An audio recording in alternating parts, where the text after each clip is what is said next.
down on the foreign exchange reserves ultimately means some adjustment of the exchange rate. In this instance, continuous drawdown will entail a depreciation of the Pula exchange rate. And again, the chart on the right, Memo Pella will emphasize this, just shows that indeed, in the recent past, we've been importing more than we're exporting, and therefore drawing down substantially on the foreign exchange reserves. Mulala will demonstrate, therefore, why there is a need for exchange rate adjustment in this environment. Alternatively, if we are exporting more than we are importing, you will then generate a surplus. And in that environment, you can get a justified exchange rate appreciation.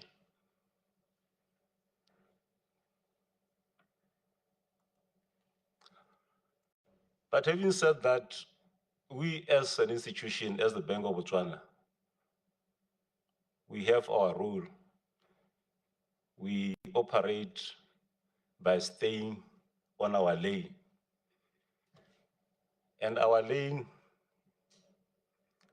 is very focused in terms of legally assigned mandates to attain price and financial stability, therefore preserve the value of the Pula overall as an anchor of our mandate, preservation of the value of the Pula.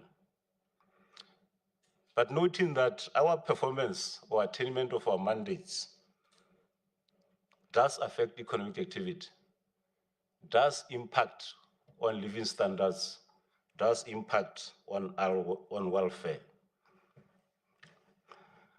For example, price stability. If we attain inflation that is modest, within 3 to 6%, that defines preservation of incomes. That defines that pensioners on fixed incomes will continue to get the basket of goods and services over time using even their fixed income. That is price stability. Very high inflation, we all know the consequences, very debilitating, disastrous on economic activity. Negative inflation, that is falling prices, is not desirable. What that means is if I anticipate that prices are going to fall, I will delay my purchases. Therefore, those that are selling are suffering in terms of sales. They are not getting sales. Ultimately, they are not buying from those that produce. Production suffers. It then affects employment and so forth and so forth. So there's a level of modest inflation that is desirable. That is in our case, we have determined that to be 3 to 6%. Financial stability. One element of it is just that you have trust and confidence in the financial systems, in the banks, in the insurance companies, in the pension funds, administrators, and asset managers, that you are confident that you can confidently place your funds with any bank, with any insurance company, asset manager, knowing that when you want it, you'll get it because they are supervised and determined to be sound, and so forth and so forth. And therefore, the overall banking and financial system is safe. Then you can utilize it for savings, for getting credit that then generates economic activity. Payments. We serve to ensure that payments systems, platforms, and infrastructures continue to have integrity, are working, that when you are paying somebody, they are sure that they'll get the money as promised. EFTs work, Woma Zaka and so forth work, ATMs work, and so forth and so forth. That element of assurance about certainty of transactions, by itself, it's an element of economic activity. It facilitates economic activity. We ensure that there is continuous availability of clean, quality banknotes and coin. That again means that that money, currency is always available for the conduct of transactions. And therefore, we, by so assuring, promote economic activity. The value against other currencies. If we do manage our foreign exchange reserves well, if we do manage and implement our exchange rate policy well, you are sure that whenever you need to pay for goods and services purchased from abroad, or you want to buy a house abroad and so forth, you are sure that there'll be foreign currency available. There'll be pounds, there'll be yen, there'll be dollars that your bank can give you to enable those transactions. And this is where we operate. And as I said, this is where we affect welfare, living standards, and economic activity. I do thank you for your attention with respect to that background. I will now request Ramola Lapata to start the presentations. Thank you very much.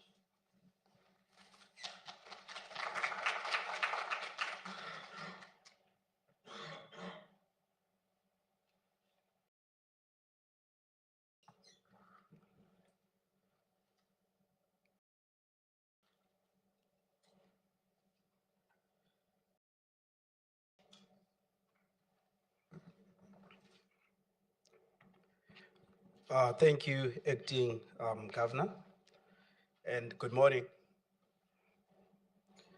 Good morning. Thank you.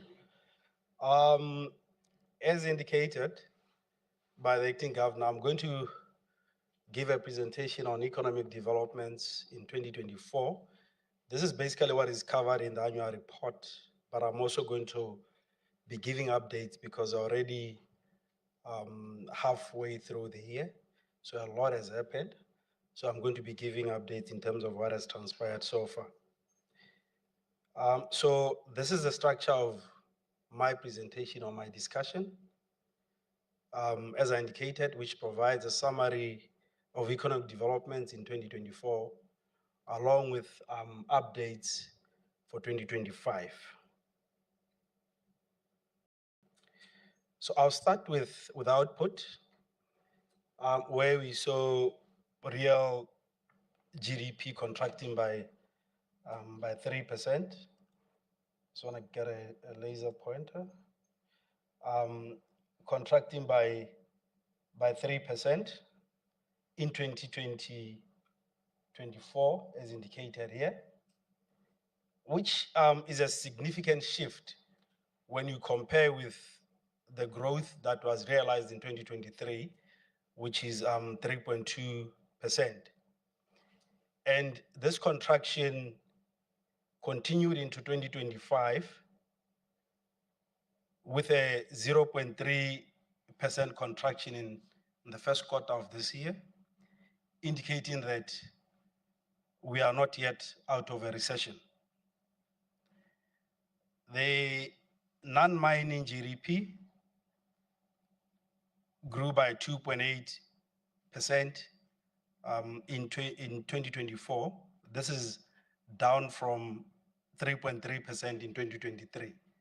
At least, even though we are seeing a contraction in the overall GDP, but when you look at the non-mining sector, it grew by 2.8%, but it is a slowdown when you compare to 2023, because in 2023 it grew by 3.3%. And what is causing this slower growth in non-mining is mainly a contraction in output of the diamond traders sector, which is the sector here, which contracted by 26.8%, which basically reflects the weaker demand 5% in 2024, specifically due to a larger decline in the diamond sorting, cutting, and polishing, which contracted by 31.2%. And the deceleration in output growth we see in the non-mining output growth. And this weak performance in the non-mining sector is also partly due to the slow and limited impact of economic transformation initiatives, including infrastructure projects, and also the persistent challenges like low productivity and limited fiscal space. Now, when you look at the mining, the sector contracted by 24.1% in 2024, which is a notable decline from a growth of 2.9% recorded in 2023. And this contraction continued into 2025 with a 7.7% decline registered in the first quarter. And this contraction is mainly due to the subdued global demand for diamonds because of weak global economic activity and also the growing popularity of other luxury goods in major markets. Now, to put the 2024 performance into perspective, let's briefly look at Botswana's long-term growth trends over the past decade. That is, over the last 10 years leading to 2024, our annual rates of economic expansion have been generally low, as indicated in the chart here. You can see there's an exception here in 2021, but this was mainly because we're recovering from a bigger contraction. So mathematically, this would take your growth up. But in terms of the real activity on the ground, the growth was still very low. We are currently experiencing a sharp contraction, or we experienced a sharp contraction in 2024, but this is not for the first time, as we have experienced sharp contractions before, notably in 2015, as you can see in the chart here. And this was due to a drastic fall in commodity prices. And again, in 2020, because of COVID-19 pandemic. But while the growth profile for both the mining and non-mining, the mining, which is the one in green, and the non-mining is the one in red. Total is the one in total GDP is the one in blue. I think it is the mining and non-mining, they've been broadly similar over this decade. But it is important to highlight that the mining sector consistently demonstrates much greater volatility in its performance. As you can see, this is the volatility from the mining. And this inherent volatility continues to be a key characteristic of our economy. Now, on inflationary developments, globally, a notable moderation in inflation was observed, with average rate declining from 6.7% in 2023 to 5.7% in 2024, as you can see with this trading partner countries, SDR and South Africa. And this deceleration was mainly caused by the delayed effects of tighter monetary policy on consumption and investment, and also the squeezed household budgets, weaker labor markets, and lower commodity prices, especially as seen for food and fuel. But this trend was even more pronounced within the SDR countries, where we saw inflation declining from 4.3% in 2023 to 2.4%. The SDR is the one in green. And similarly, inflation in South Africa, which is the one in red here, decreased from 5.9% in 2023 to 4.4% in 2024, and has been low in 2025, registering 3% in June. And this broad moderation in global and regional price pressures resulted in average inflation for trading partner countries, which is the one in blue, are decreasing from 5% in 2023 to 3.3% in 2024. And this is a pertinent development as it effectively mitigates the impact of imported inflation on our domestic price levels. And as a result, this has contributed to Botswana's inflation decreasing from 5.2% in 2023 to around 2.8% in 2024, and was 2% for June 2025. Now, turning to Botswana's external position, specifically the balance of payments, which is the chart here, and our foreign exchange reserves, we see a shift, a significant shift in the balance of payments in 2024, where we recorded a substantial deficit of 20.9 billion, which is a notable reversal from a surplus of 1.7 billion observed in 2023. And what this means is that our expenses as a country are greater than our income from the rest of the world, which is the point that was raised by the acting governor in his opening remarks.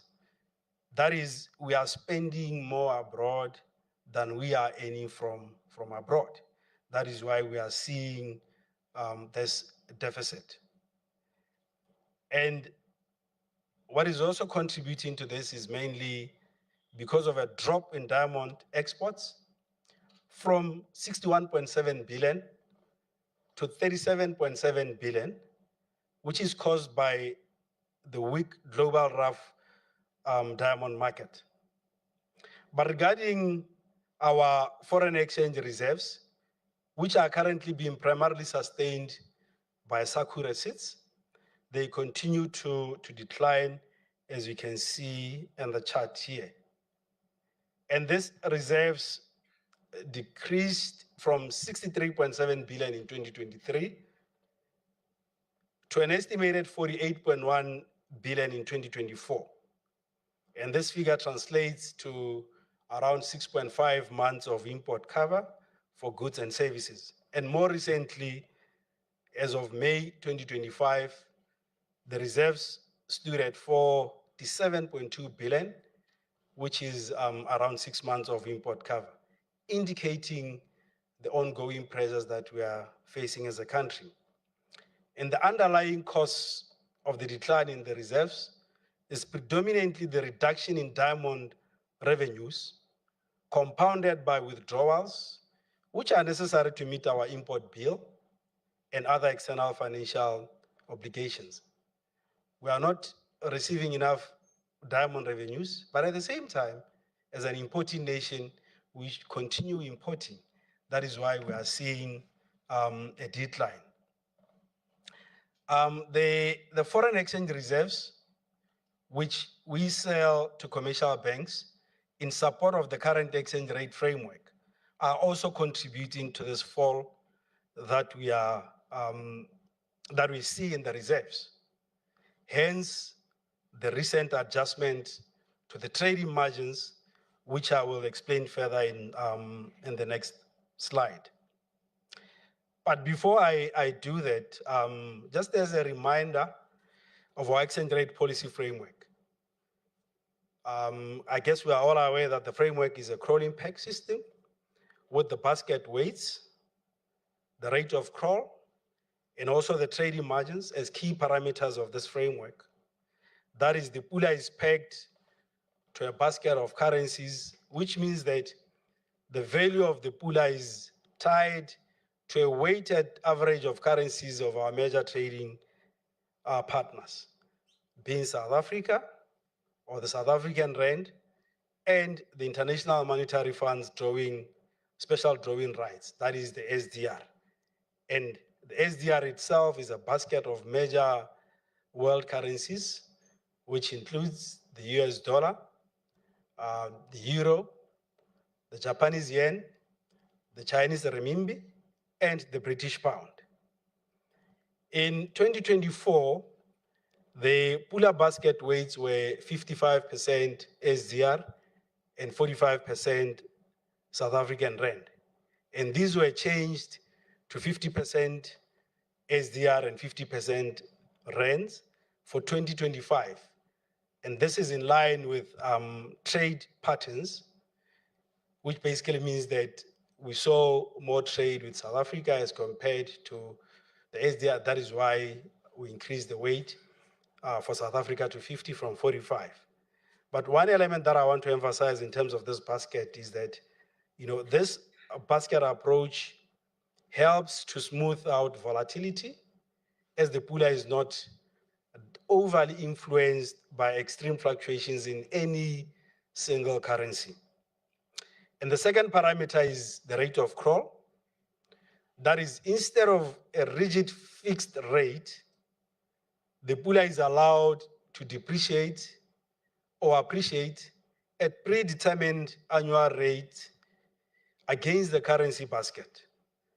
And the purpose of this crawl is to offset the inflation differential between Botswana and its trading partners. That is, if Botswana's inflation is higher than its trading partners, the Pula is allowed to depreciate slowly to maintain the competitiveness of Botswana's exports.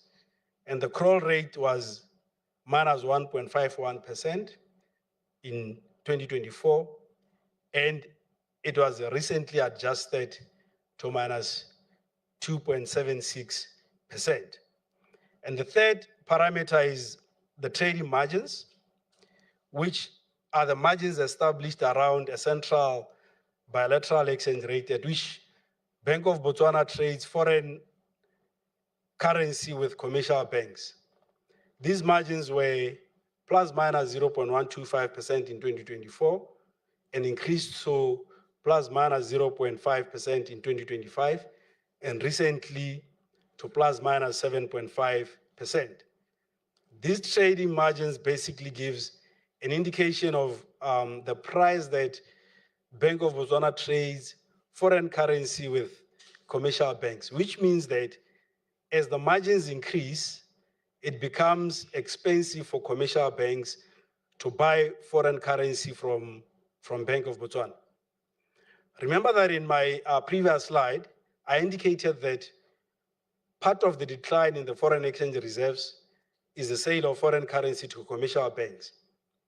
And for the current exchange rate system to be sustainable, Bank of Botswana must be able to supply the market with foreign currency, which means that without foreign currency, the exchange rate system will collapse.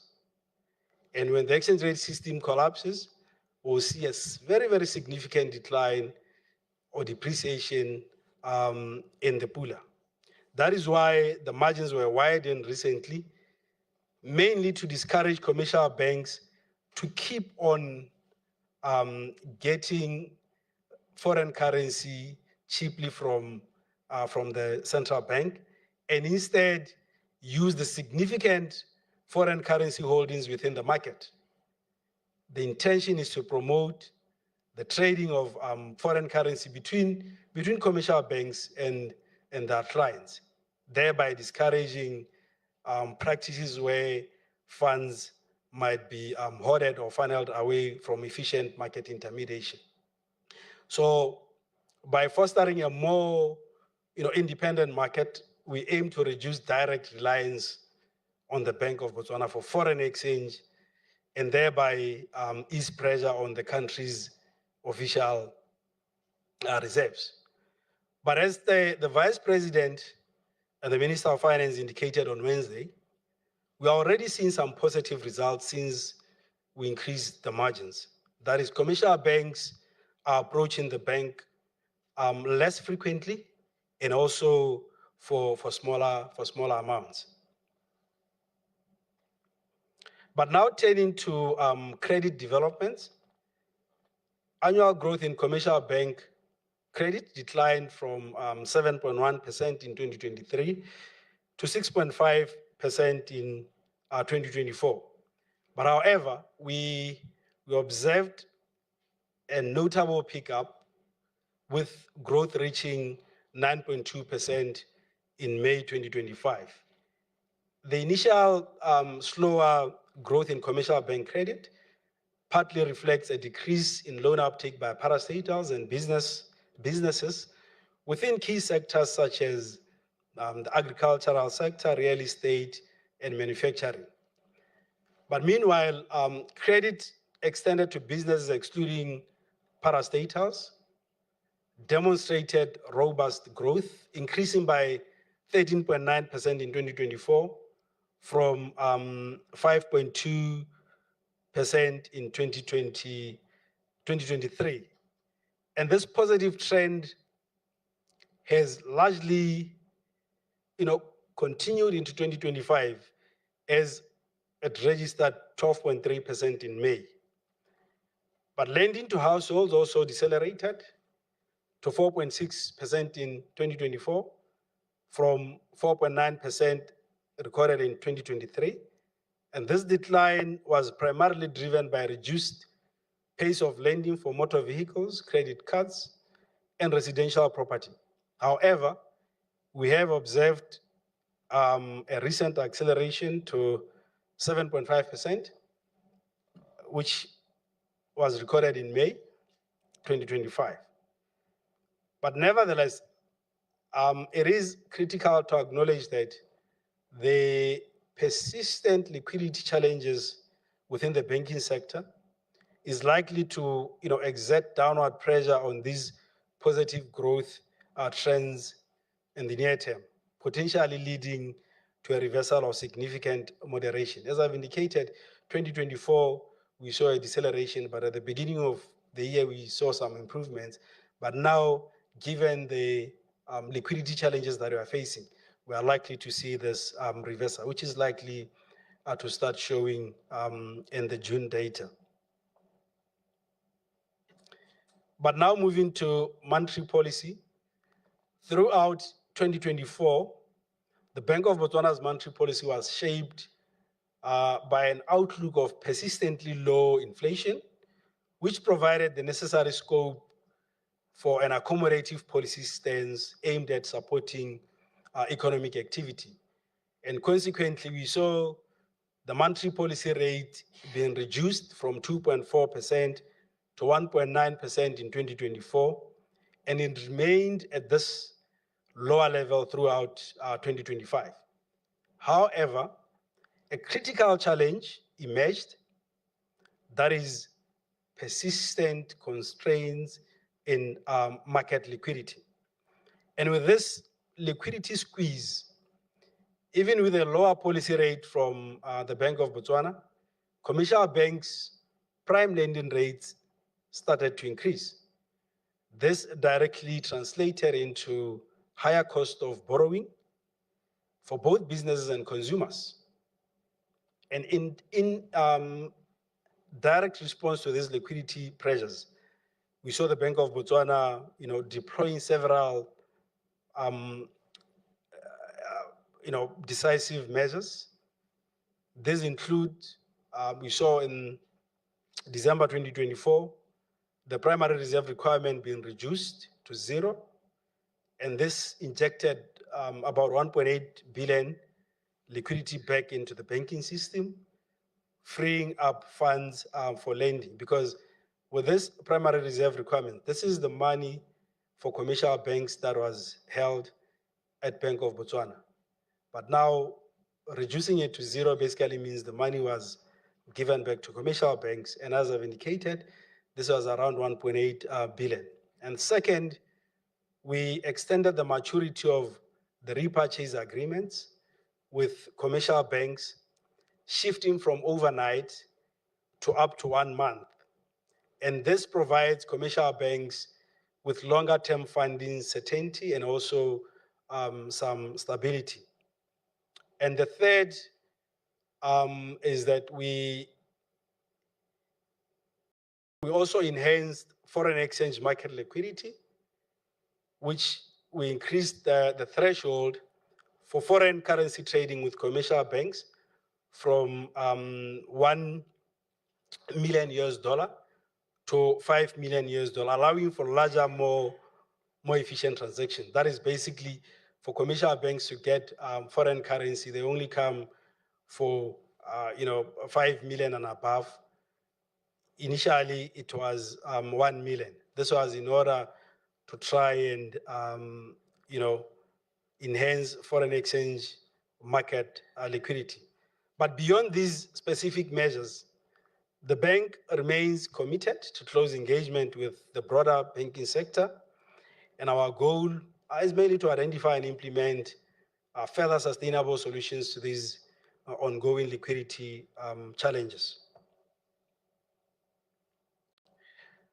Now moving to the banking sector, the banking industry was highly profitable in 2024, with net after-tax profits increasing by 31.7% to 4.1 billion.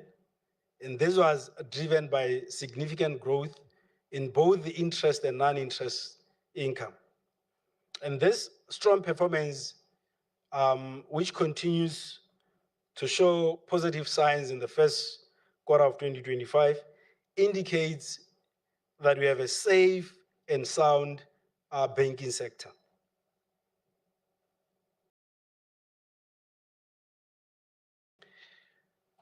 But we also saw employment in the banking sector increasing from 5,094 in 2023 to 5,293. And also when you look at the number of ATM machines, they've also increased from 636 to 649. One of the major achievements in the financial sector is the establishment of a deposit insurance scheme. This was established in 2023.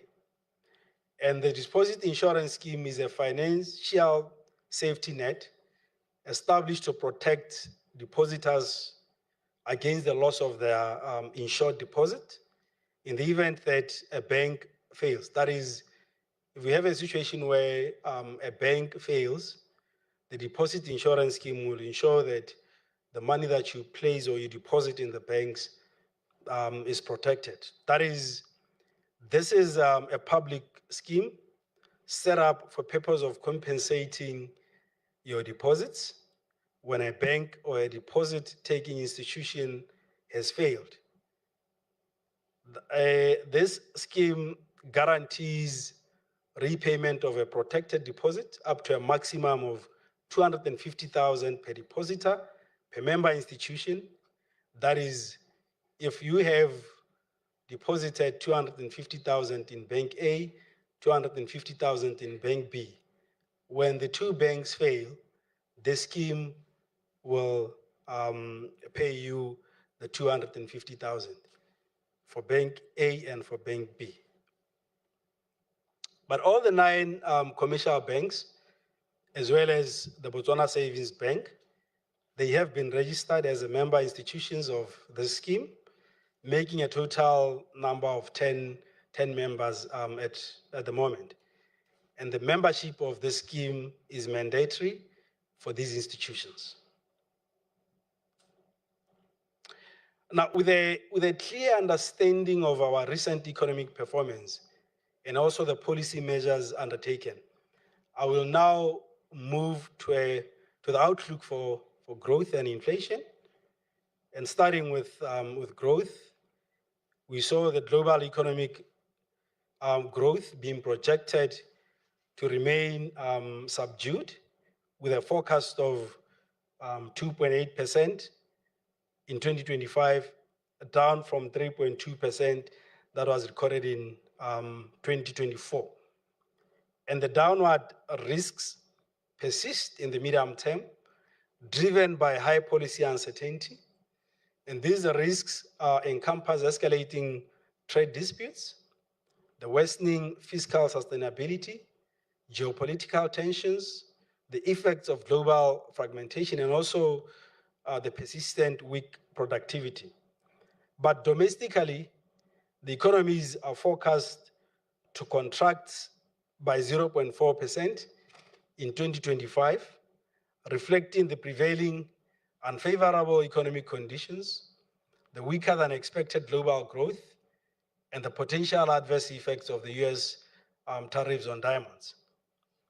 But the mitigating factors and some positive developments, one would say that despite these challenges, there are several government initiatives and structural reforms which are expected to improve the business environment and also strengthen fiscal resilience.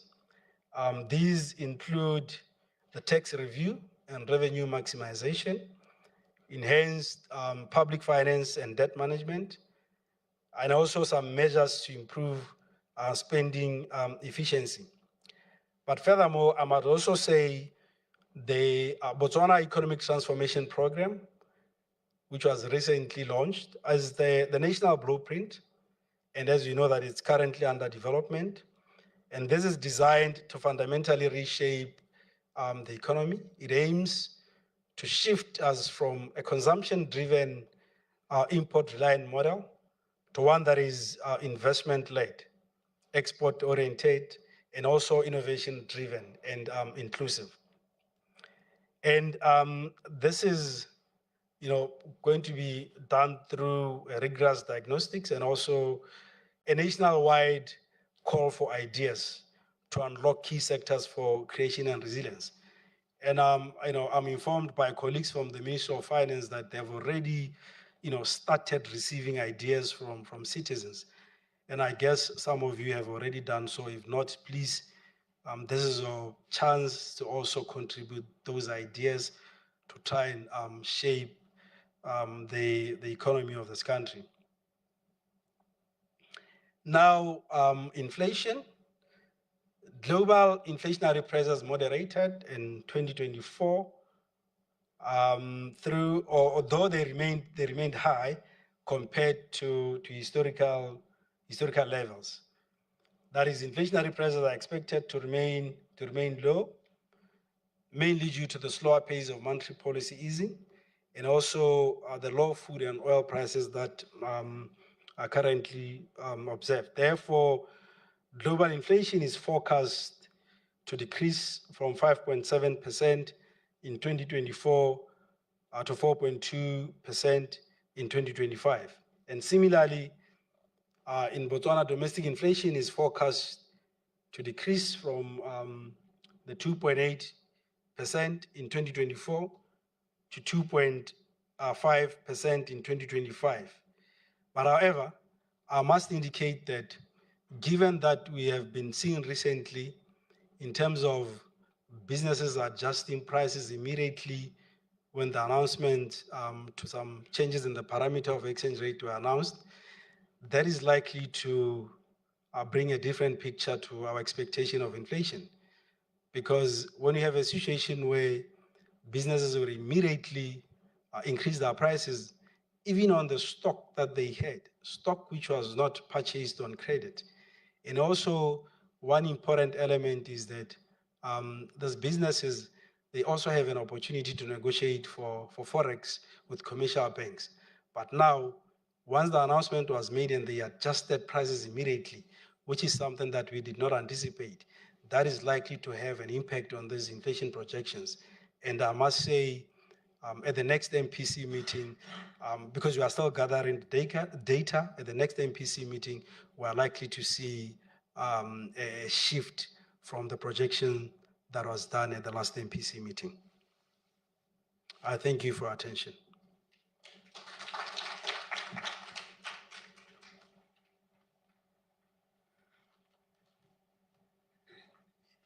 Thank you, Remlalapata, for providing those economic developments for 2024, including the updates, which included the 2025 economic developments. I would just like to also note that we are joined online. That those that are joining us online on our social media pages, we can continue to share. I see a good number of you have joined. The next presentation will be done by the Director of Financial Markets, Ms. Nana Mopera, who will also give us an overview on the foreign exchange reserves management. Ma Mopera.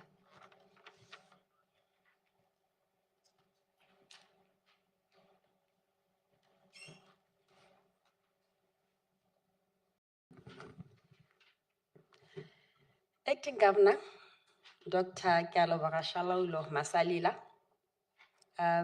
Deputy Governor, Mr. Lesego Kastamuseki, my colleagues from the bank, and distinguished guests from the media, good morning. My presentation is going to be on the management of foreign exchange reserves. And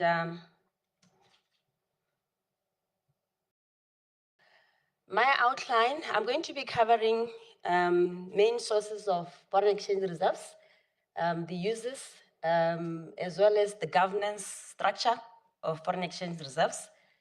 And then I'm going to be looking at the objectives, and I'll highlight the trends that we've seen in terms of the Botswana's foreign exchange reserves.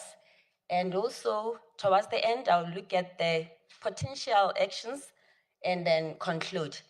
I would like to highlight that some of the presentation is going to cover what has already been covered by the acting governor as well as the director of research. In terms of sources, as you already know, it's been highlighted, Botswana accumulated significant reserves over the past years, and that's been mainly from diamonds. But recently, we've seen a depletion, and this was mainly caused by the performance that we're seeing in diamonds market. And it's already been highlighted that this has been due to alternatives that we're seeing in markets. And now the government is continuously relying on revenue from the Southern African Customs Union, SACU. And, previously, this was sort of a small contributor to reserves, but because of the depletion, or at least the performance of the diamond market, there's been that shift. The other sort of a source that we would like to highlight here is foreign or external borrowing. Government can borrow from multilateral organizations, and that's going to be forming part of our reserves. In terms of uses, it's been highlighted that that Botswana is running a correlling peg. In this instance, that it means that we continuously have to go into the market to buy and sell foreign exchange in support of the exchange rate, just to ensure that we maintain our exchange rate within the required bands. In addition to that, also, we use foreign exchange reserves for imports. We've had, in terms of this depletion, having to have an increased demand from commercial banks because this money has been, extended or used for payments of imports. In addition, as well, we do know that government has got external obligations to pay for. So this money is also used to cover government obligations. The Foreign exchange reserves as well are a very good component when it comes to building confidence with external investors, because it underpins the credit rating. I think we're all aware that in terms of the region as well, Botswana is doing very well in terms of the credit rating that is acquired over time. Foreign exchange reserves as well are a very good use when it comes to cushioning the economy against external economic shocks. I think what we also know is we are aware of the Pula Fund. We've had for over the past many years have done maintained a sovereign wealth fund as the Pula Fund, and this is our savings for future generations. So these are the main uses when it comes to foreign exchange reserves. And I think we'll move on to the next slide. We also want to talk about the structure in terms of what governs or what processes are we maintaining as we continue to manage foreign exchange reserves. The Bank of Botswana Act stipulates that we maintain primary international reserve. And after this is when we, the residual goes and forms what we call the Pula Fund, which is a long-term portfolio. So in terms of the structure, the board of Bank of Botswana is the one that is responsible for the investment policies and just the oversight responsibility of running foreign exchange reserves.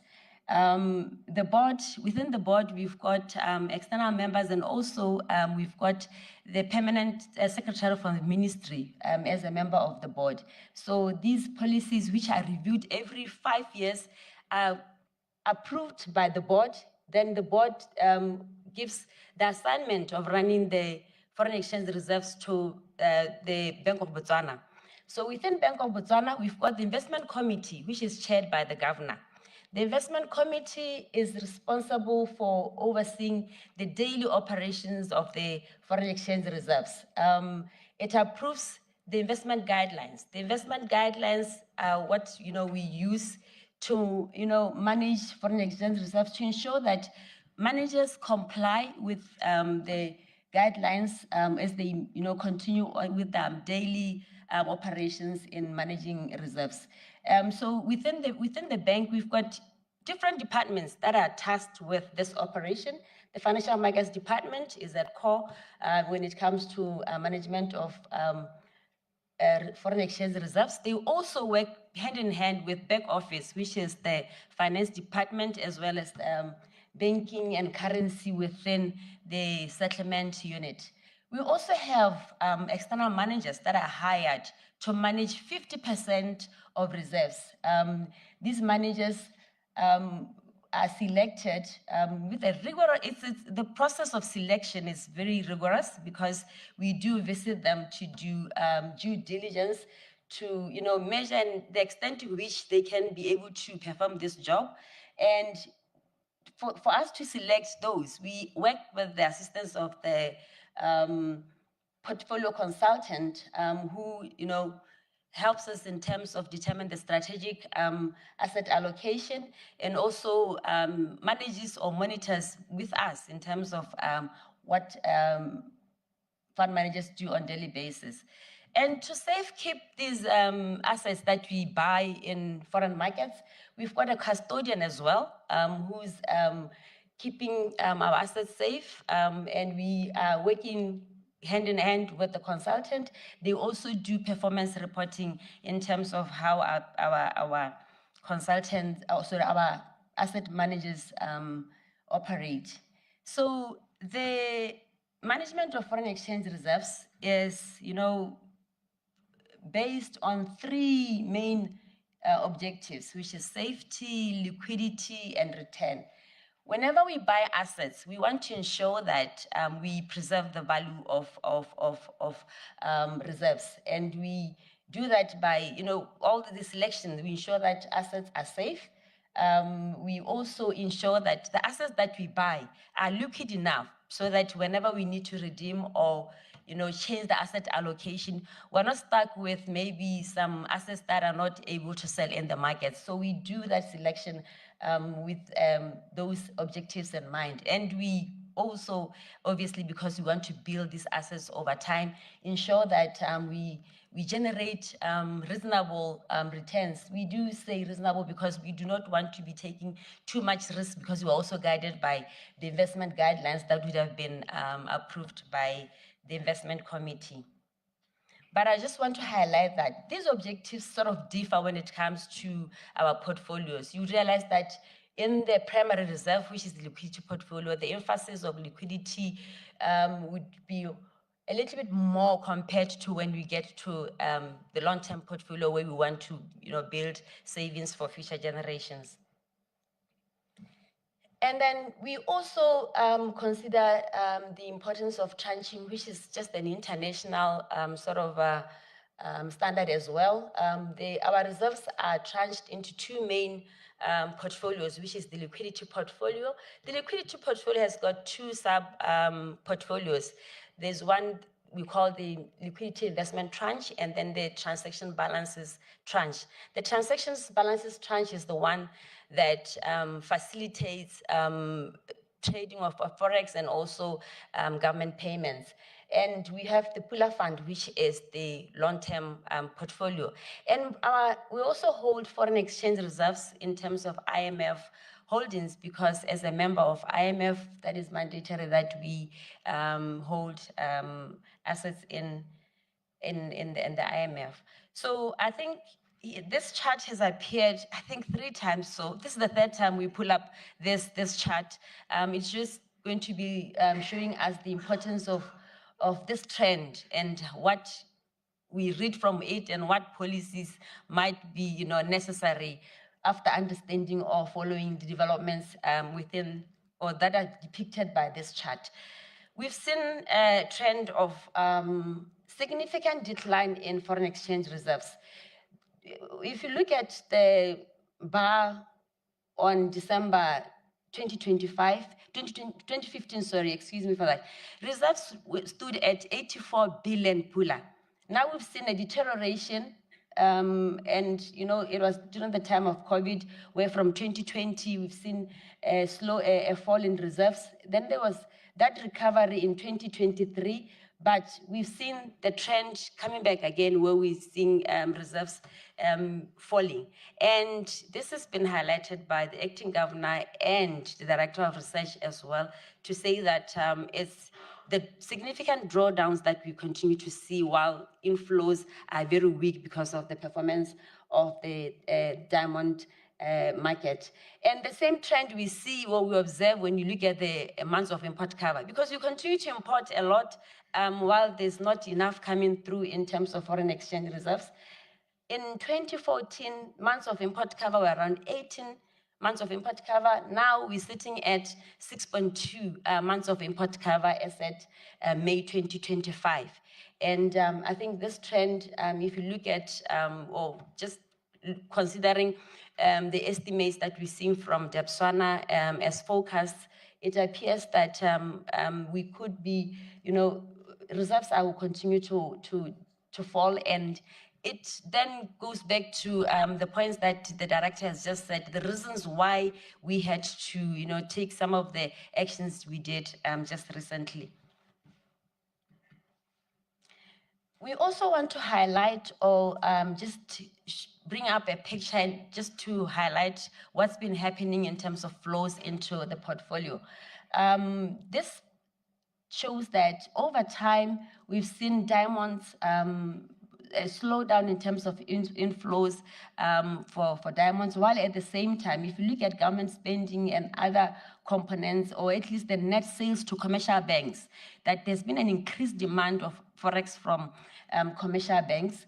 And this has not really stabilized, and it calls for, or at least speaks to the point that we need to really encourage commercial banks through the trading margins to be trading within the interbank, compared to them coming through to the central banks, because if there are no enough reserves, then it really talks to us whether we be able to maintain or keep the crawling peg. So this chart just speaks to, just giving us the trend of inflows and outflows of foreign exchange reserves. We also want to just give an indication in terms of how our assets have performed over time.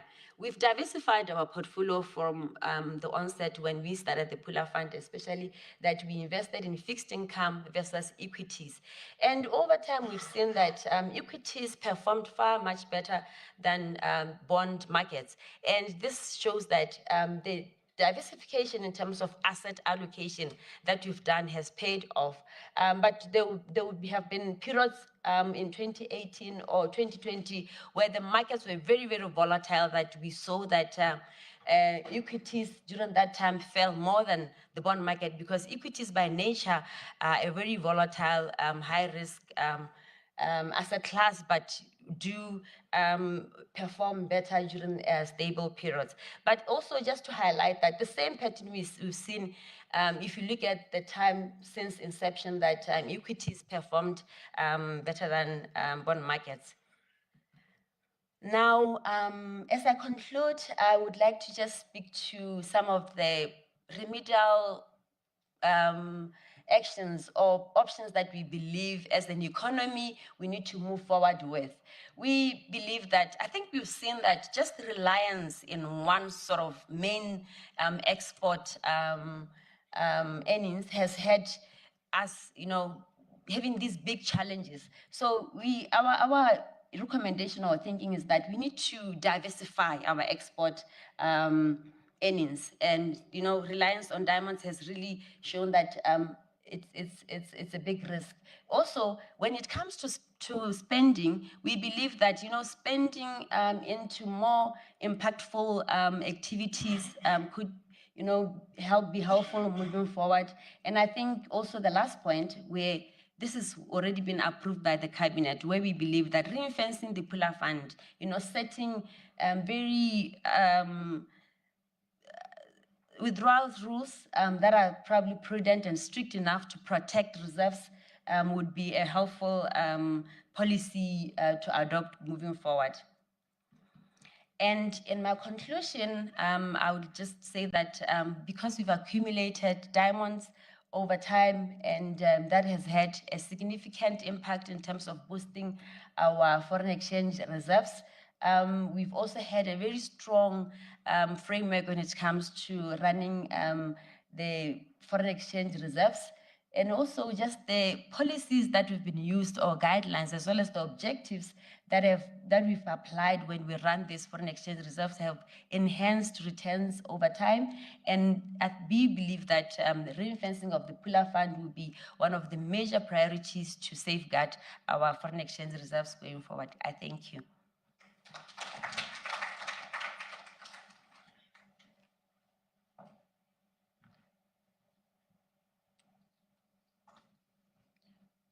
Thank you, Ms. Mupelo, for that presentation.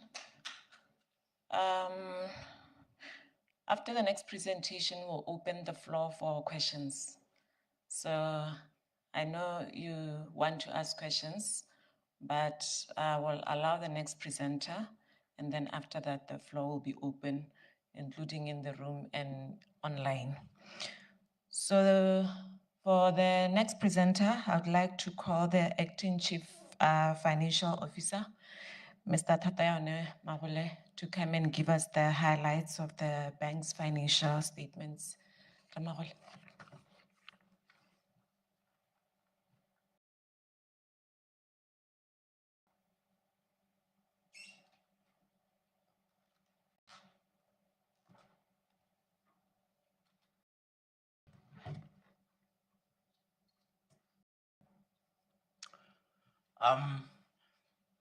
Acting Governor, Dr. Kyaleboga Masalila, Deputy Governor Castor Moseki, senior management and members of the media, and of course, those who are joining us online, good morning to you all.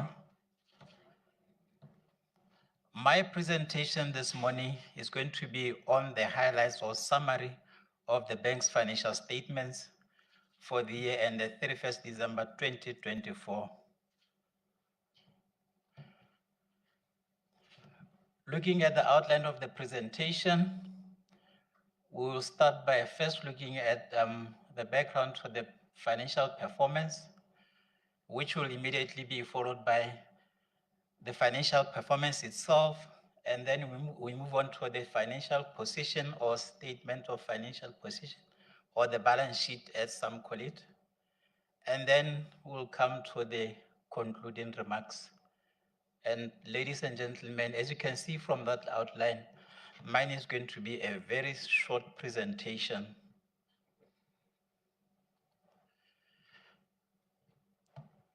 Coming to the background to the financial statements, as in 2023,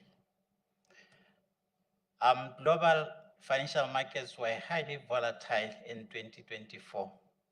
However, asset prices recovered against a backdrop of slowing inflationary pressures and moderation of monetary policy tightening by central banks. During the year under review, equities significantly outperformed bond markets on the strength of technology stocks, as Ma'am Mamupelo has already indicated, mainly driven by artificial intelligence stocks. The bank's administration costs were higher in 2024, slightly higher in 2024 compared to 2023, with increased interest, BOBC interest cost, while you will know that as at the end of December 2024, compared to 2023, the BOB's balance was low. This is because during 2024, on average, the BOBC's holdings were actually much higher than the holdings in 2023. You will know that as at the end of December 2024, the BOBC's holdings were at 1.2 billion compared to 6 billion in 2023. So I was just saying that because in case somebody wonders, how do you say the BOBC's costs were higher in 2024 while the holdings were lower? Coming to the financial performance, looking at income and appropriations, net income of about 5.8 billion Pula was recorded in 2024. That is compared to 8 billion Pula in 2023. The net income of 5.8 billion Pula was mainly on account of net realized fair value gains of 3.9 billion Pula in the current year or 2024 against 4.8 billion Pula unrealized gains in 2023. The realized fair value gains that you see of 3.9 billion Pula is because of what has already been said by my colleagues, because of the drawdowns that we had to do to finance government operations. So we actually had to dispose of some of the assets, hence we realized that 3.9 billion Pula. And maybe to just to point out that when we say realized, this is where we have actually sold or actualized some cash. There are instances where you see unrealized, like in 2023. Unrealized means that as at the end of the reporting period, the value of your assets has actually moved up because of the price increases, but you haven't sold or you haven't actualized that cash. So this is why it's termed unrealized. And you can't distribute that to government because it's not cash that we have, whereas the realized is what you have in the bank as cash, hence you can distribute it to government. And then out of that, 4.1 billion Pula was then distributed to government compared to only 860.5 million Pula in 2023. And this was after the transfer of about 1.5 billion Pula to the fair value revaluation reserve. As I said earlier, this is what would have been the increased value of assets that we still held as at the end of the year. And also 251 million Pula to the currency revaluation reserve. Again, here with the currency revaluation reserve, this is where we are saying, as you are aware, our investments in foreign reserves, they are in international markets. So at the end of the year or at the reporting period, the balances that we have in foreign currency, mainly in USD, is then converted to Pula for reporting purposes. So if the exchange rate moves, supposing the Pula depreciates against the dollar, this will mean that the value in Pula terms would go up. Whereas if the Pula appreciates against the USD, that would then mean that the value in Pula terms would decrease. This is where we are getting those movements in currency. So when we say 251 million Pula, that was that was transferred to the fair value revaluation reserve. That would mean that as at the end of the year, because of that currency movement or the exchange rate movement, we ended up with that 251 million Pula. And we do not distribute it. Hence, it's also transferred to the currency revaluation reserve. We now move to the selected items, still under financial performance and income and appropriations. Selected items here will talk to 3 items from the income side, as well as 3 from the expense side. Looking at the income side, 5 billion Pula net fair value gains were earned on investments in 2024. Again, this is against 4.8 in 2023. And that 4.8 billion Pula in 2023 that you see, remember I said that in 2023, we had about 8 billion Pula in net income. The reason why we ended up with only 860 million Pula in 2023 being distributable was because we had to transfer that 4.8 billion Pula to the fair value revaluation reserve, as well as the 1.9 billion Pula. So the 1.9 billion Pula and the 4.8 in 2023 is what reduced the income that was available from 8 billion Pula to only 860 million Pula. We then have the 1.7 billion Pula interest and dividend income that we earned from the reserves in 2024 against 1.9 in 2023.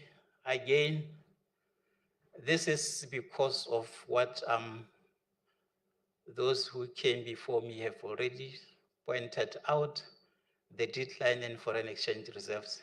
Because remember that what we earn, the interest and dividends that we earn, the source of that is the foreign exchange reserves that we have. So if the foreign exchange reserves go decrease, that would mean that automatically you will expect to see the dividend and interest income also increasing.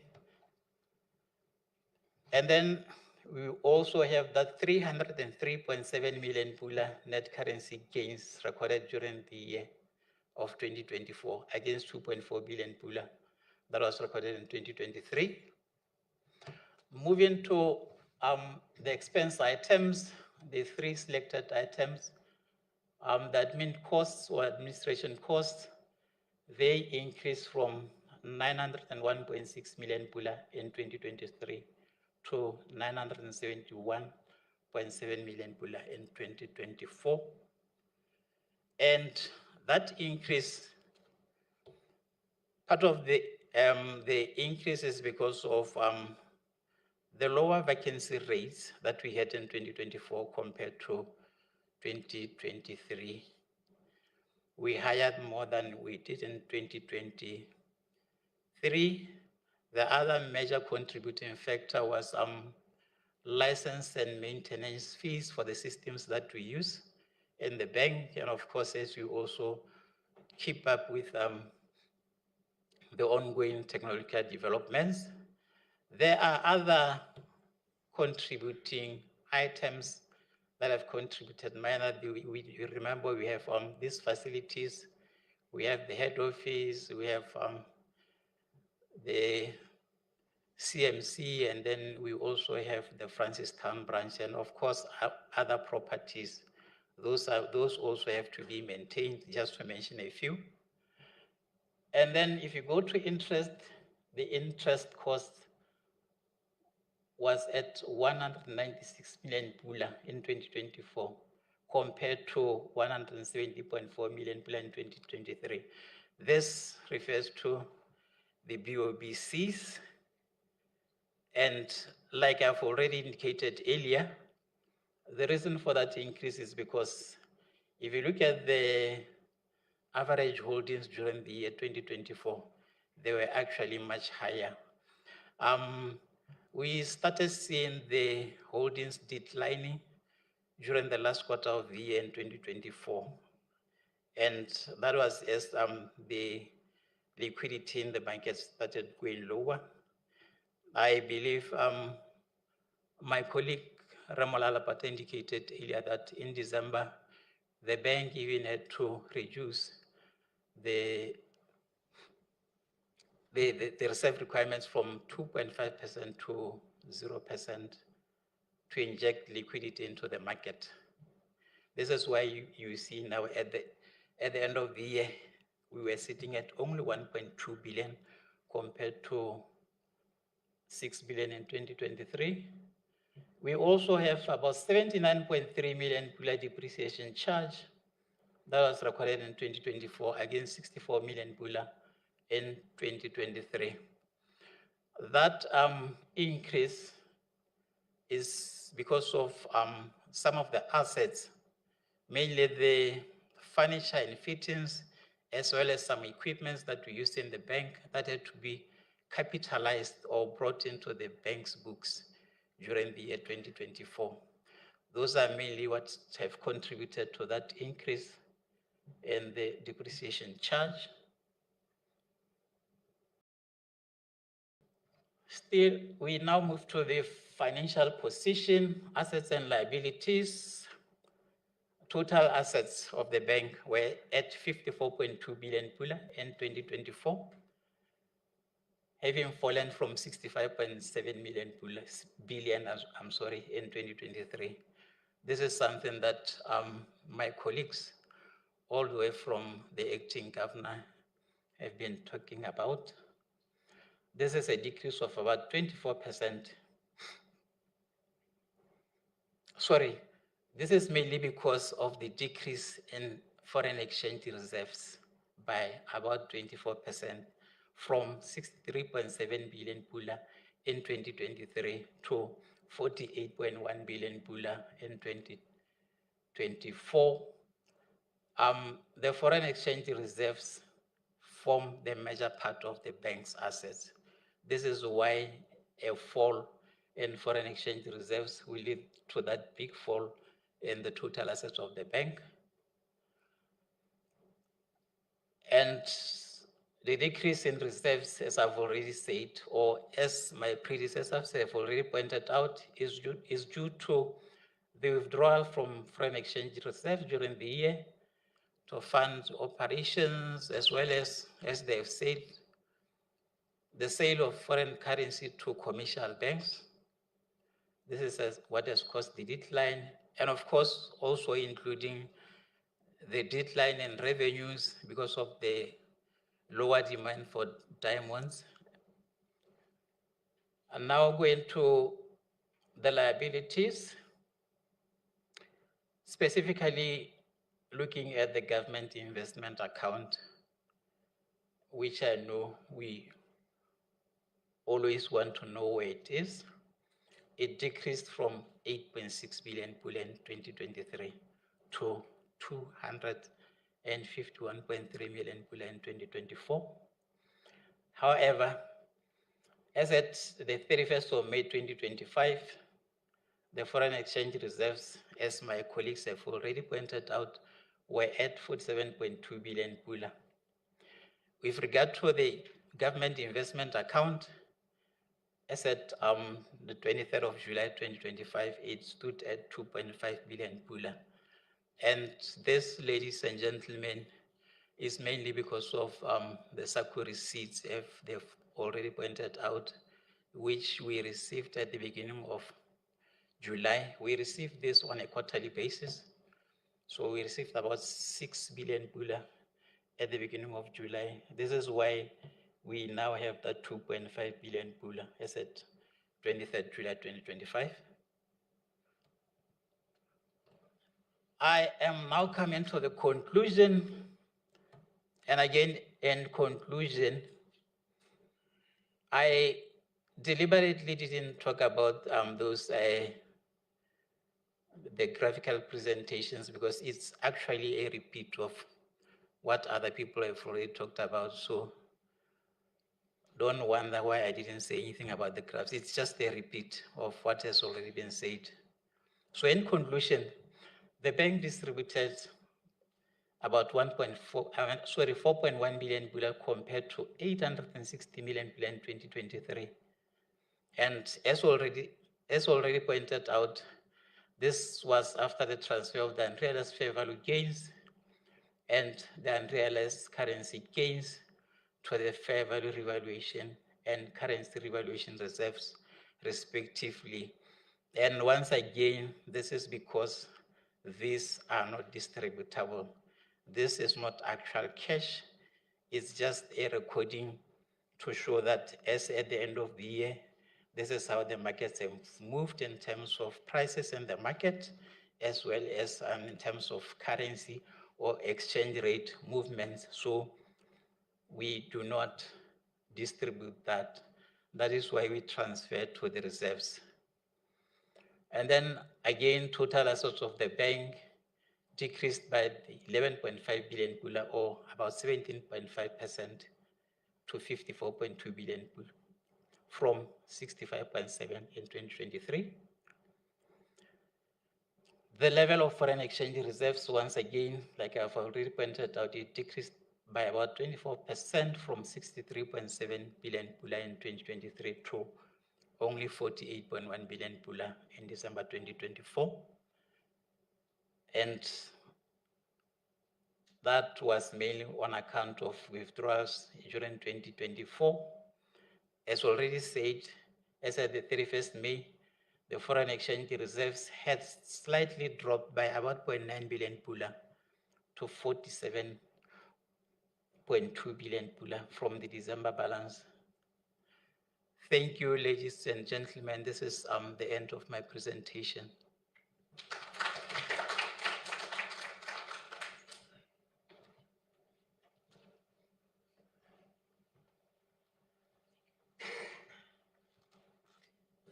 Thank you, Ramahole, for the highlights of the bank's financial statements. Now I would like to open the floor for question and answer session. I believe we will have enough time where there needs to be clarity, where you feel you did not understand with regards to the three presentations that have so far been done. I would like to also ask the presenters to come to the front so that those that are asking questions will direct the questions to the relevant person. For the question and answer, please state your name. Yes, and the DG can also join. Ramlala Pata, Ammopela, Ramahole, DG Maseki.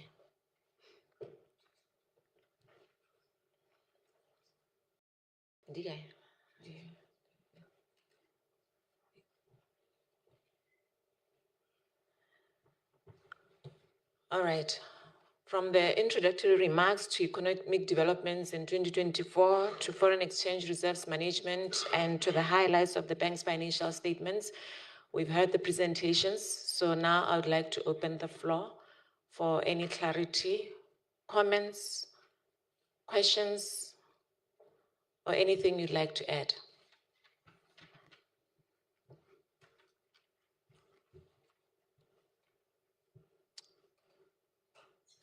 you raise your hand, and then if you can, there's somewhere where you click there and state your name and media, and then go ahead. Sir Erra. I thought my colleagues were going to ask. I'll break the ice. Just a quick one. I'm Sello Matata from the Botswana Times, Associated Press. I just wanted to get a reaction. I know it's still early days to the devaluation of the currency. Some pundits are obviously a little skeptical because Botswana is a net importer, and there's a feeling amongst many that what we are dealing with is a case of um, um, increased inflation brought about by the weaker currency, because a lot of the stuff that we have in Botswana is imported from South Africa. This imported inflation compounded by the slow diamond sales, there's no indication that that is going to improve. Listen to what the president had said recently.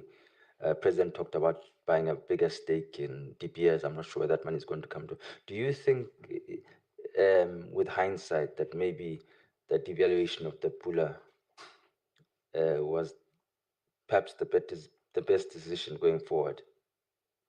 Do you still believe that it was a prudent decision given what we are facing? Thank you, Stella. I don't know if there's another question. Round one. Nguni.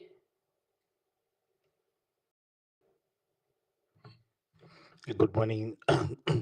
Sorry. Good morning, Acting Governor and your team. I have a couple of questions. I'm not sure if I should try to put them all at once or wait for round two. How many do you have? I think there are four. Should you all four? All right. Okay.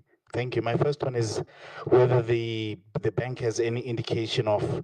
I heard Ray Mulalapata mention that the commercial banks have significant foreign currency holdings of their own outside of the official reserves. Does the Bank of Botswana have any indication of how significant these holdings are amongst the commercial banks? What is the size of these holdings? And then also, from your assessment, since the exchange rate review on July 11, this interbank rate of foreign currency exchange that the bank has been encouraging, would you say that it is so high as to justify the price increases that we've seen? Because from what you've said, we take it that there's a margin that the banks are trading amongst themselves in this foreign currency, and the businesses report that they are being told up to 10%, and that's why they're also increasing their prices by up to 10%. Is that what you're seeing when you monitor the interbank rate of foreign exchange? And then I noted in the annual report that the bank increased the markets that it invests in, the foreign exchange reserves. I think these are the internally managed ones, from 22 to 27, starting from last year. And I wanted to find out the strategic thinking around that increase. I saw that you added, I think, Mexico and other markets. Are you moving towards emerging markets? Is that where we can draw from the increase in these in the markets and currencies that you are investing in? Or what is the philosophy around moving from 22 to 27? And then finally, you also mentioned in the annual report that the strategic asset allocation, the ratios that you had applied for equities, bonds, and others, what you had wanted to achieve was undermined by frequent withdrawals from the reserves, and that you would have to do something called reprioritization, or I think you called it re-optimization. Is there any elaboration you can add on what that means? Thank you. Thank you, Remguni. Let me take it to the floor for questions, for answers, sorry. No, so thank you, Marilady, and thank you for Ramotsatla and Ramguni for the very relevant questions that you have posed, and also they give us an opportunity to clarify our presentations and our perspective on what are current developments. We'll share the questions. But let me just start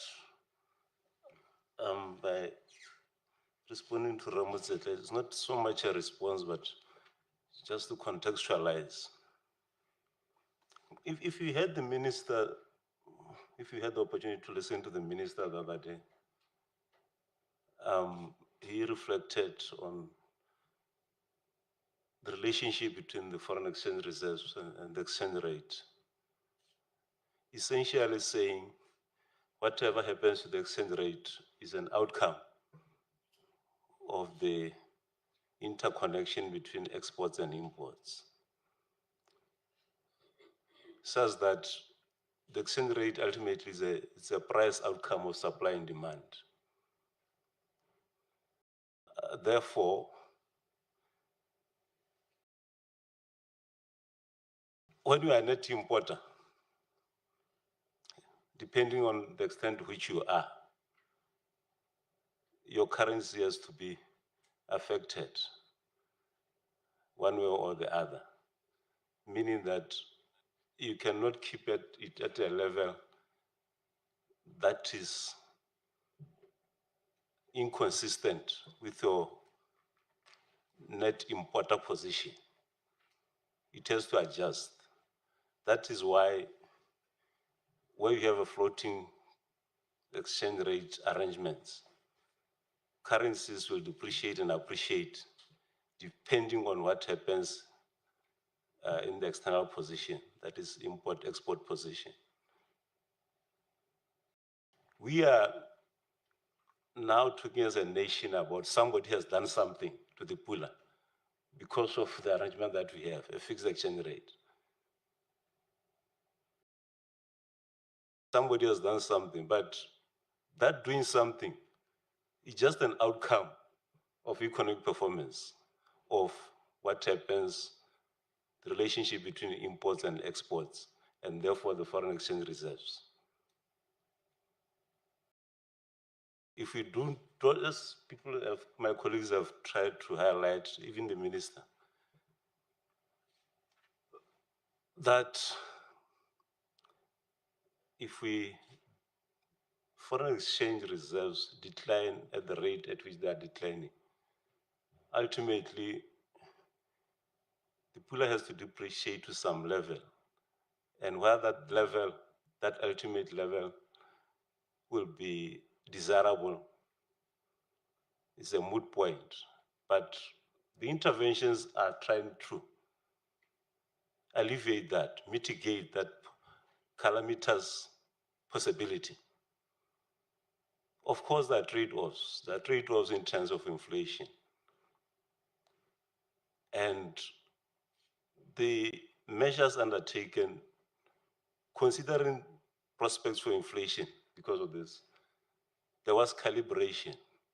If we change by this much, what will be the impact on inflation? If we change by this much, what will be the impact on inflation? So the changes, the levels or rates of adjustments that were undertaken, our assessment was that will continue, even with those adjustments, inflation will be well anchored within the inflation objective range. And of course, Ramulala Pata has said that possibly now, in reality, the transmission and actions were not as expected for various reasons. Therefore, we might need to relook at our forecast.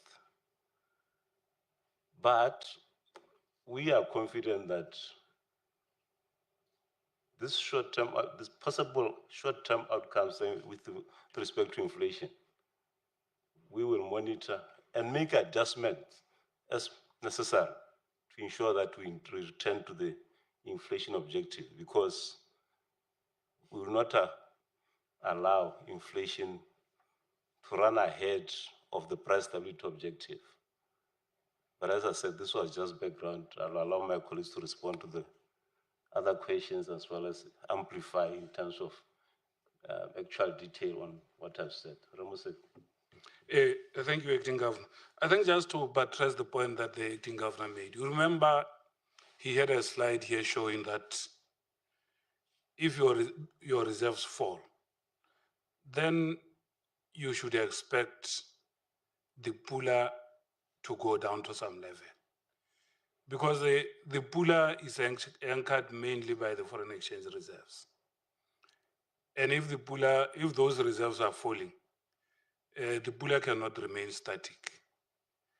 A question that probably you need to ask yourself is, if the Pula was floating, what would it have happened? Given one, the economy, and then by implication, the level of the foreign exchange reserves. The Pula could probably have been fallen much, much lower. And if we don't act, we may not be able to support this currency, not even in the long term, in the very short term. And we may have to let it go. And that would be a very painful adjustment for individuals, for corporates, and for the country. So I always say to my friends who are saying this was the best decision, I say, give us the alternative. What should we have done? Because staying put was not an option. And I never get an alternative. I think, as the acting governor has said, are the price increases justified? Remember, Mr. Manarapata said, immediately we moved. The next day, banks increased the prices. But Nana will tell you that the next day, the banks did not come to us to buy FX. So I think it's disingenuous for banks to trade FX that they already had and then at much higher prices, and then for retailers to immediately increase their prices for stocks that they had in their warehouses, saying the exchange rate has gone up. Indication of FX holding, I will let Nana deal with that. Joshua is not here. He's at a trilateral meeting with some bank. But you said we have increased markets for the markets that we invest in. In 2023, we reviewed our reserves management policies and were approved in 2024 early, and then we did implement. That gave a wide range of countries that we invest in, countries and currencies, and of course, instruments. So we have not gone all out to invest in those markets. So on a continuous basis, as Nana talked about the investment committee, the investment committee will meet and review emerging opportunities in the markets and see where we can optimize the reserves, and we go into these markets. And it's a wide universe of markets that we can invest in. I think that ties in with the question on strategic asset allocation. I think Nana can talk about the markets and the credit ratings that we apply for the portfolios. But as I said, we did review our reserves. When we reviewed our policies, our reserves stood at around 7 billion or thereabout. It's like Mguni when you have 1 million, then you will say, I'll buy a house, I'll buy a Mercedes-Benz, I'll buy a ranch, I'll take my kids to a private school. But then come the time of implementation, you only have 600,000 instead of 1 million. Then you re-optimize. You say, now I'm going to take my kids to government school. I'm not going to buy a Benz, I'll buy a Hilux. I'll stay with the range. So that's when we did our policies, we had some ideas of where we want to invest. Because we have some ideas where we think the diamond market was going. But when the levels went down, then we have to prioritize providing effects to the market, prioritize government spending. Then we said, some of the things that we have planned to do, we will now postpone to a later date. So that's what actual re-optimization would entail. Thank you. Let me thank you for the questions, Solo and Mguni. Just to add on what the DG, acting governor and the DG has already said in terms of was this a prudent or the best decision in terms of the adjustments that were done. One could say, what are the alternatives? One is to do nothing. And what happens, or what could happen if we had not acted? The rate at which the reserves are depleting would reach a point where we don't have reserves anymore. One, the exchange rate framework will collapse.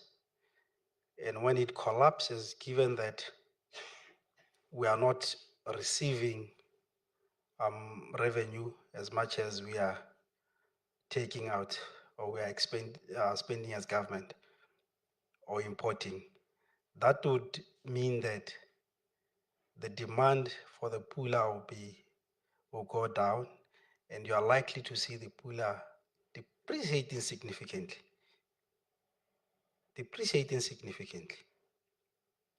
And also, it will mean that we as a nation will not be able to import.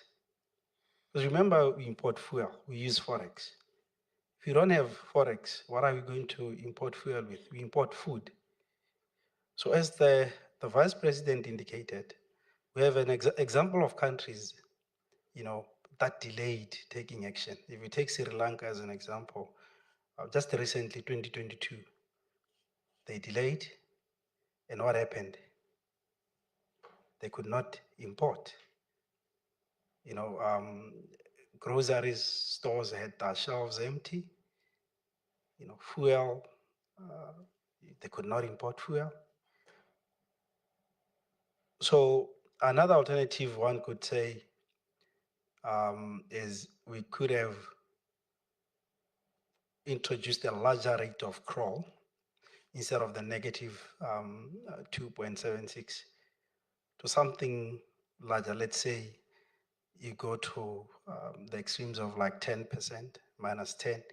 That would mean that you'd see the rate of depreciation of the Pula increasing very fast. You'd like, in a year's time, probably likely get the Pula, say, for example, compared to the Rand, depreciating by, say, 10%. But that would not cushion the reserves in terms of the depletion of the reserves. Remember, the main reason for this was we do this, we make sure that we preserve the reserves. And as I've indicated, before this decision was taken, commercial banks were coming here at the bank. Weekly, they were taking about 1.2 billion of Forex. But since this decision was implemented, we've only seen in a week like around 260 million, 290 million. You can see the difference. So basically, one could say, yes, this is working. But like the acting governor said, there are consequences In terms of inflation, we've done our calibrations, but the consequences that we are facing now, one would say, are better than what could transpire if we had not taken this decision. We continuously review. December, we are going to review, and then if need be, we'll make adjustments. But this continuous review also means that if a review is needed even before December, that can happen.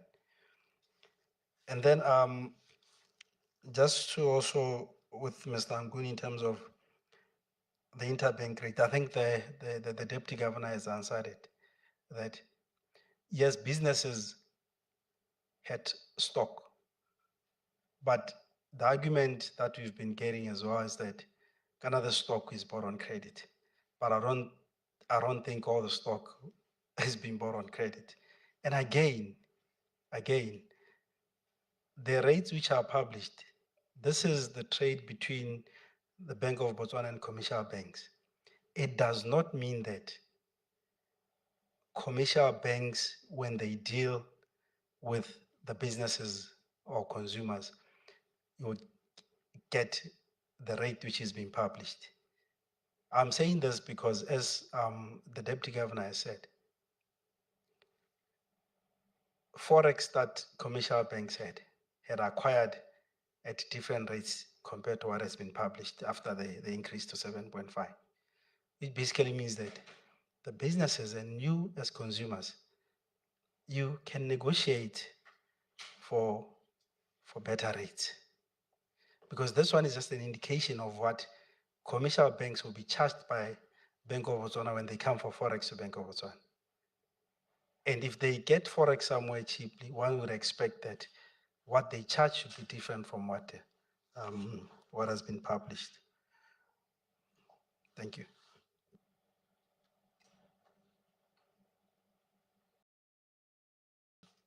Just to add a few points in terms of what has already been delivered.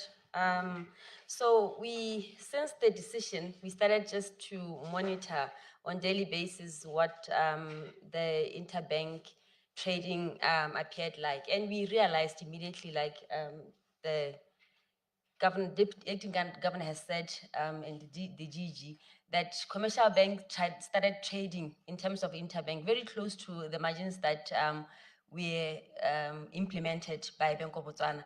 And I think going forward, this is just an intervention that we're going to, have going forward in terms of consultations with commercial banks.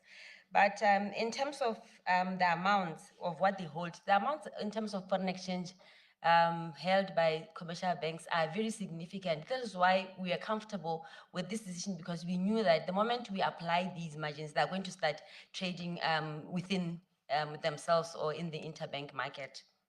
Thank you. And I guess maybe just to add as well, over the few weeks, the fact that banks are not coming here, though this is something that we probably have to have, a bigger, longer time to observe. We're happy that that is preserving our reserves, because they're not coming here on daily basis. Like Mr. Manalapata was saying, we knew that trading was taking over 1 billion Pula a week, but it's really subsidized. So that means we are preserving our reserves. Thank you. No, thank you. On the specific data, subject to confirmation, because I just opened our financial and economic statistics. In terms of foreign currency holdings by banks, this is data for May. We are looking at around 21 billion Pula equivalent foreign currency. And remember, this is against 48 billion of official foreign exchange reserves. So just slightly less than half the official foreign exchange reserves. In addition, we have at commercial banks, the businesses, a total of 31.7 billion Pula equivalent in foreign currency balances.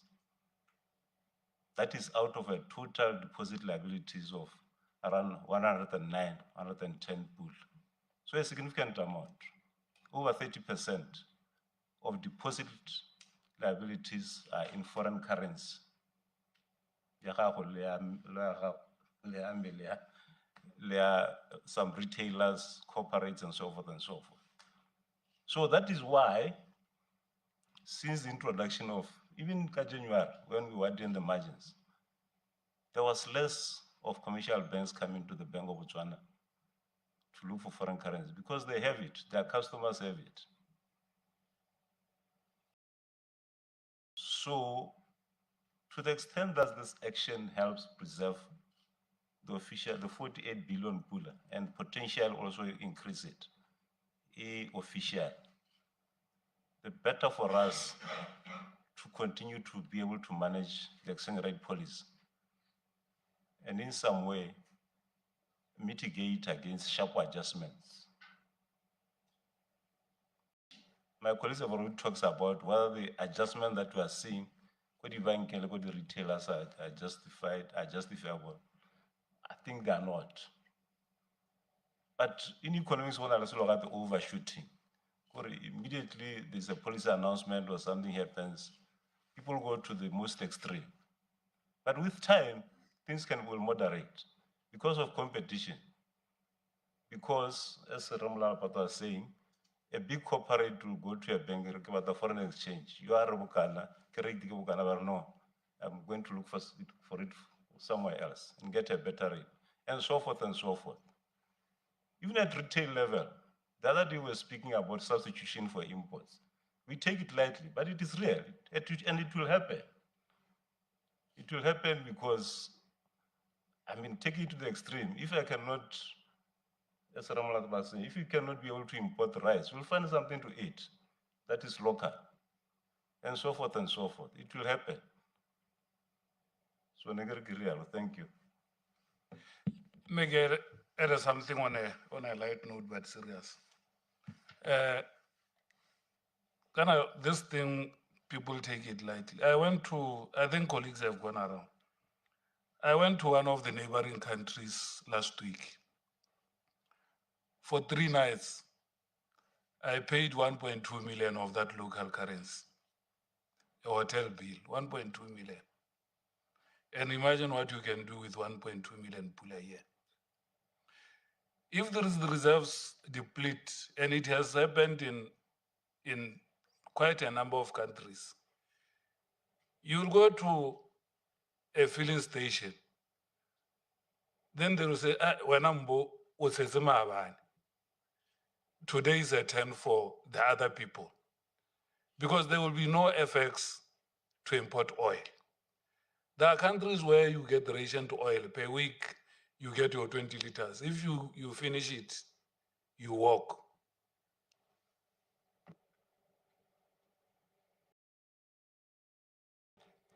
Thank you. Before I open the second round of questions in the room, let me read out the ones that are put online. So the first one is on, so deposits over 250,000 are not covered. Wouldn't that encourage banks to steal or misuse the depositors' funds and claim lack of liquidity? I'll skip the ones on Pula devaluation because I think that has been fully explained. And then the next one is on Pula sovereign wealth. The question here says, are we pinning the contributions to wealth on revenues from minerals only, or are we going to receive deposits from other economic activities? The other one is on our reserves. How about we hold our reserves sealed? Yes, we do understand that devaluation is a way to discourage imports. Can we temporarily hold them? With this Pula devaluation, are we anticipating a decline in the returns on equity, more especially from the bond market? I think those are the only questions. You understood them? Do you want to answer or should I open? No, okay, let's Okay. answer. Need to listen. But anyway, to start with the one deposit insurance, I think the worry is that if you have 1 million, how do you, the bank, no, I get or what happens with 750? Yes. You lose it. So the bank. No, the ones listing it. Can I remember what Katela spoke about supervising banks, ensuring financial stability and trust and confidence in the banking system. That is one element. The other element, where you put your money. Where you put your money, you should have done appropriate due diligence and assessment, or a bank, is it safe for me to put 1 million pool? Can I know if the other dimension I want to go, if you increase the insurance in terms of to higher levels, coverage, it becomes costly in terms of premiums and so forth, and even ultimately translating to you as an individual. So you have to balance those costs. So the consideration is that those that have more than, can be able to have more than 250 are financially literate enough to individually make assessments in terms of the safety of the institutions and that they deposit in. So, but as you know, every investment is a risk ultimately. Every allocation of whether we recap home or there's a risk attached to it. So there's no total safety, to be honest. Thank you. You can take that. Deputy acting governor, kind of how we are saying, in the event that a bank fails, the question, about because of 250, what are the banks can misuse or what? Yeah, the 750. Ha bank I fail. What's not going to all the other measures? Yeah, no, mere wage or 250 is being insured. I carry one ha bank is now fail, who liquidate to a hero. What are now to do the so it's not, it does not mean that on a low million or your 750 or more like our insurance or it's not safe. Thank you. We only, will the sovereign wealth fund target only mineral revenues? Unfortunately, currently is the only thing that we have. But the intention, as we have been saying, we want to diversify the economy. Once we have many sources of foreign exchange, then you can increase your contributions to a sovereign wealth fund. I think when we develop the framework, will not be limiting or prescriptive on what we can put into the fund. Anything that the government can accumulate and is considered excess can go into the fund. There's an interesting one on, can we seal the reserves? Interesting in the sense that kind of these the reserves, as we say, they're the same FX that we use for payment of imports, either be it goods or services. But there might come a time, as we continue to review.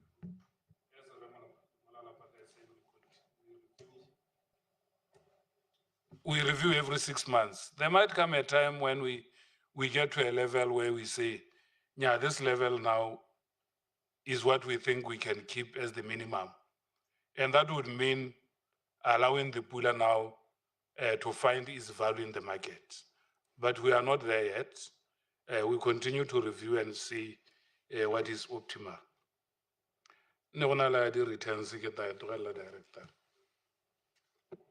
Just before Nana, Just another anecdotal on the fund of sovereign wealth funds. An interesting one, Rwanda. Rwanda sovereign wealth fund was funded by contributions from the diaspora. Tsamaiswa skotirela batho ba berekang ko ntle outside externally Rwandese will contribute to the sovereign wealth funds, and they did, and it is growing. Can I remember? You can start small, and as long as you have ring-fenced properly and you are managing it well, it can grow to very big levels. There are alternatives. There are alternatives. But when you talk to government, there are alternatives. Thank you. Thank you. And another interesting example is Chile, which sold government assets, SOEs, to build its sovereign wealth fund. Just going back to the question on whether equities are going to underperform, I wasn't so clear whether it's focused on the current financial markets.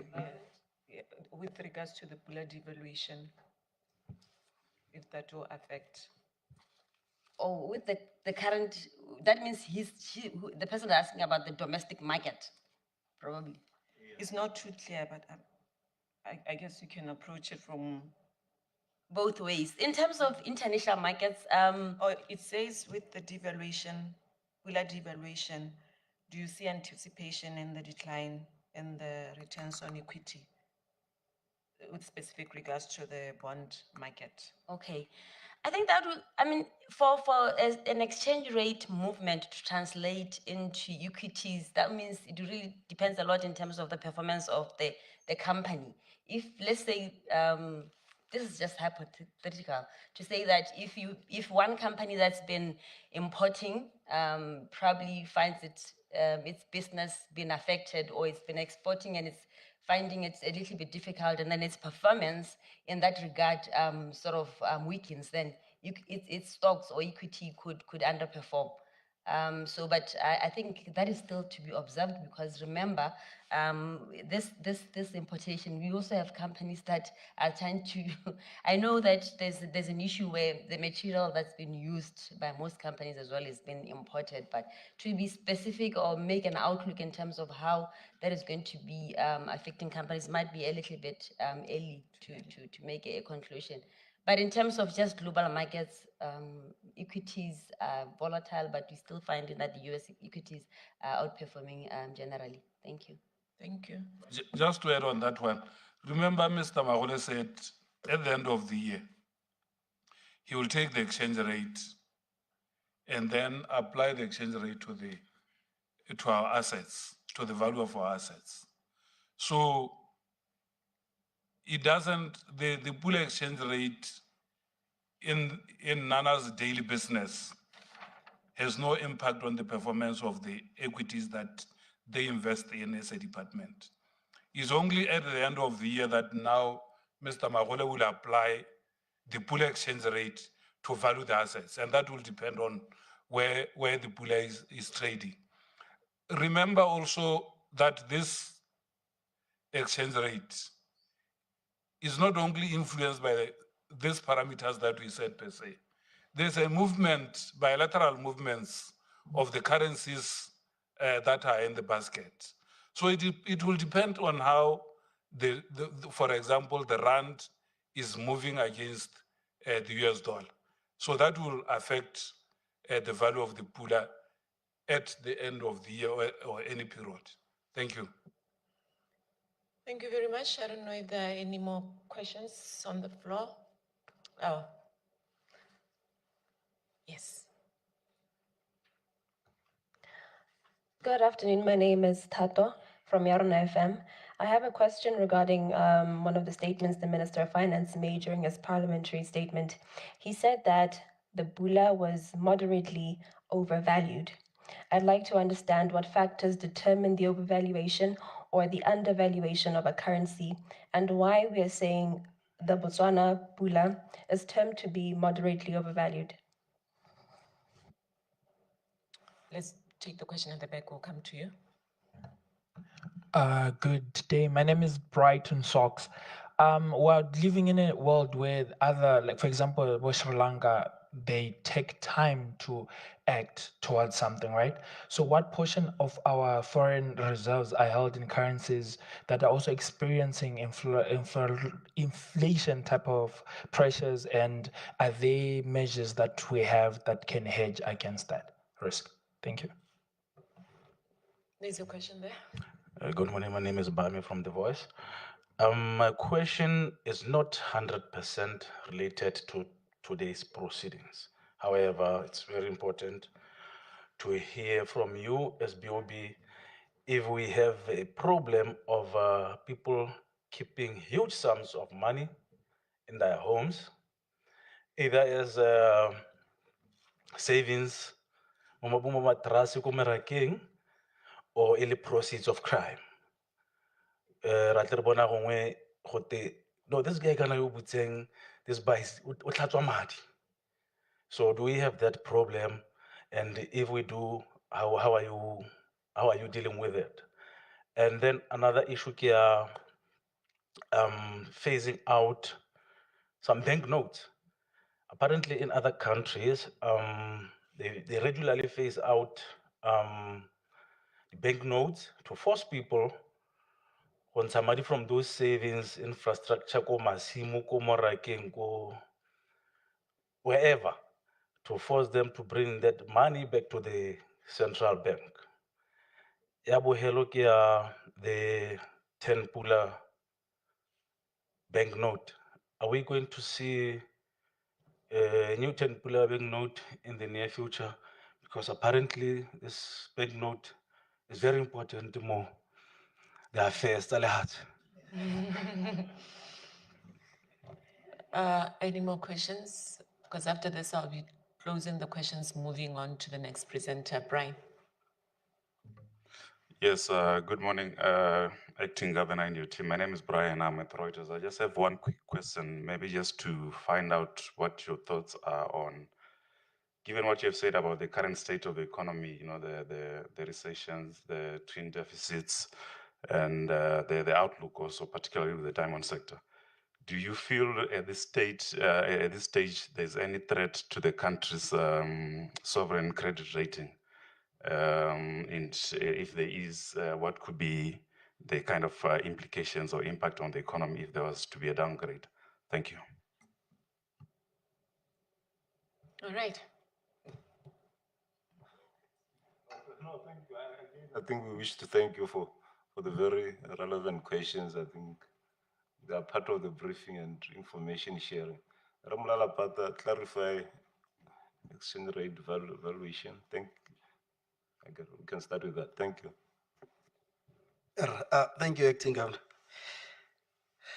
Ghana, one, what determines the value of a currency? Just tell in simple terms, the demand and supply forces, right? You know, our Ghana currency, just like any other commodity, when the demand is high of that commodity, it means that the price will go up of that commodity, right? But remember that Rona, our currency, our exchange rate framework, it's a crawling peg, which means we predetermine the value at which the Pula would appreciate or depreciate, which basically means that the price of the Pula is not left to be determined by the market forces. In a case where, for example, you have an exchange rate system, it's freely floating, right?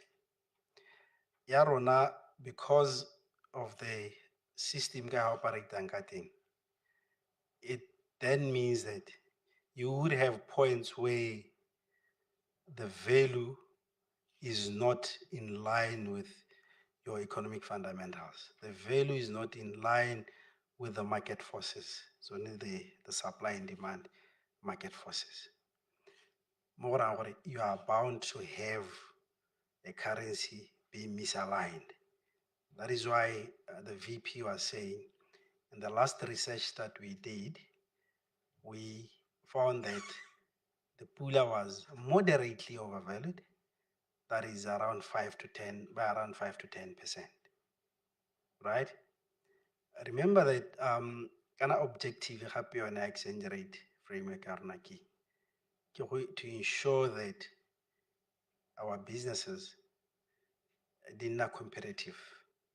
Competitive when they sell out, and also competitive when they compete against imports, which means that at some point you can have a situation where, because of the support that we want to give to the businesses, that misalignment can be allowed for some time. And it's very, very important because I often hear a point that because we import, we're an importing nation, it's more like hard export. But remember, we have businesses here who are operating here.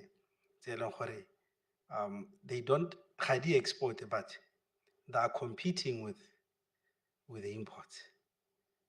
So basically, which means that let's only, whatever decisions we make, they should also benefit from that, which means that as they compete with the imports, they are able to survive in terms of the prices.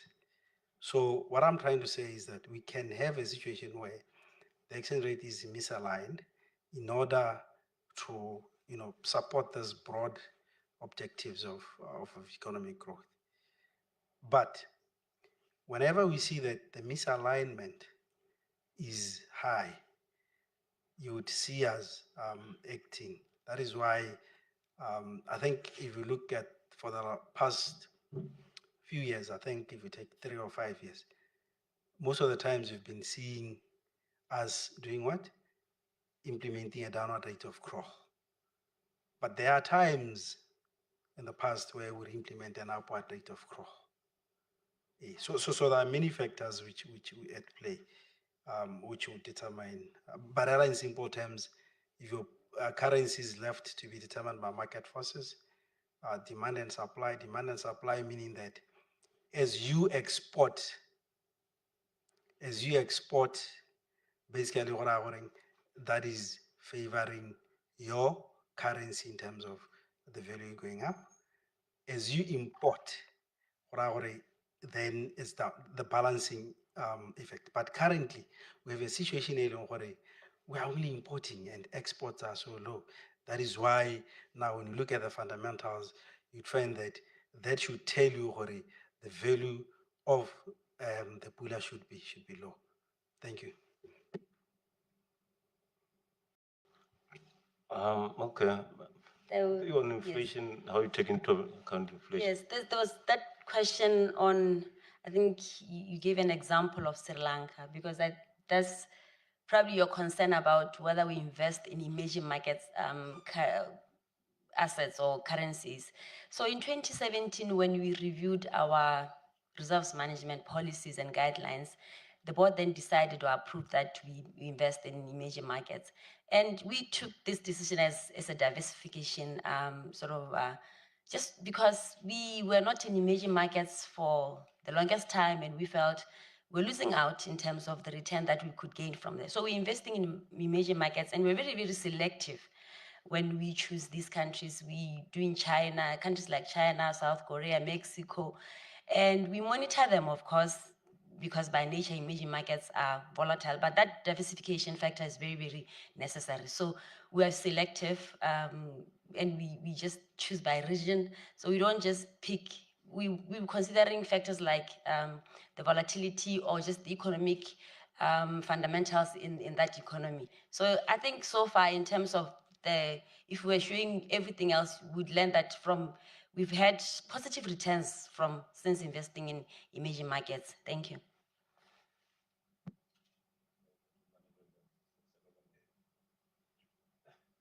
Russell, we want to respond to hoarding of money and impact on money laundering. I'm not sure I understood the question. Where I said I have no evidence of any money is being hoarded, but I can't completely rule that able to indicate the sources of such funds. Of course, this thing is not completely full fraud proof, but those are some of the little efforts that we make. But as I said, we have no indication that money is being hoarded. And that such monies are contaminating our banking system. Thank you. I think the related question was whether we think we're phasing out some banknotes. You want to take it? Okay. Well, I think the question, I looked around and I realized my colleagues from the banking and currency are not around. Oh, then she can answer for herself.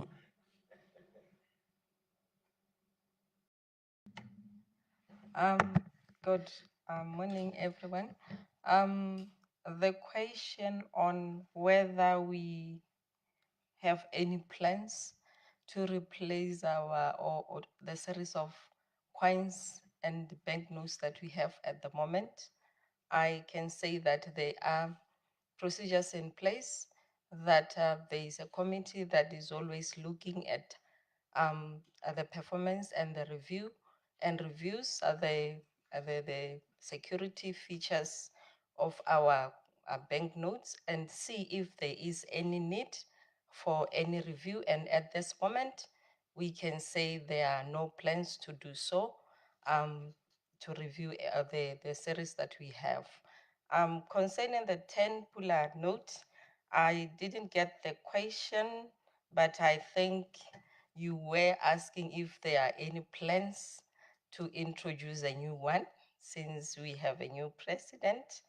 And to that, I can say that the policy is for the bank to see if the stock that we have in stock is enough to meet the demand of the currency, and if we do need any replenishments. And at the moment, our stock is enough, but we have plans to replenish the 10 Pula, and that is when we can consider whether we would be able to put the portrait of the new president. Thank you.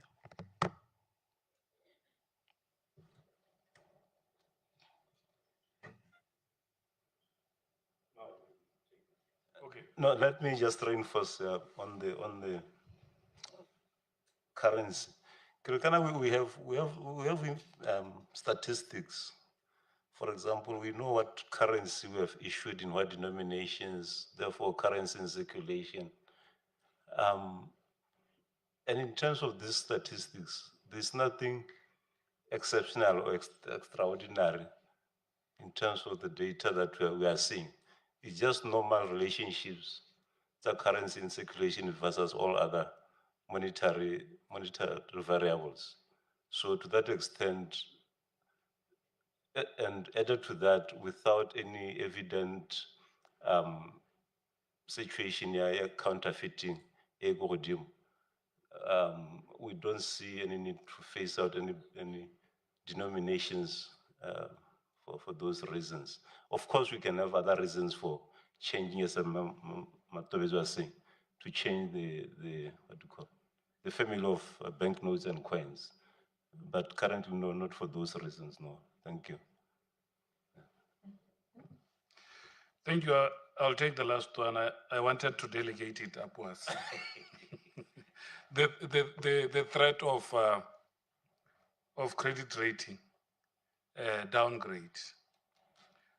We are reviewed on a continuous basis, and we are due for a review in the not so distant future. And the credit rating will come and look at the macroeconomic fundamentals, the institutional framework.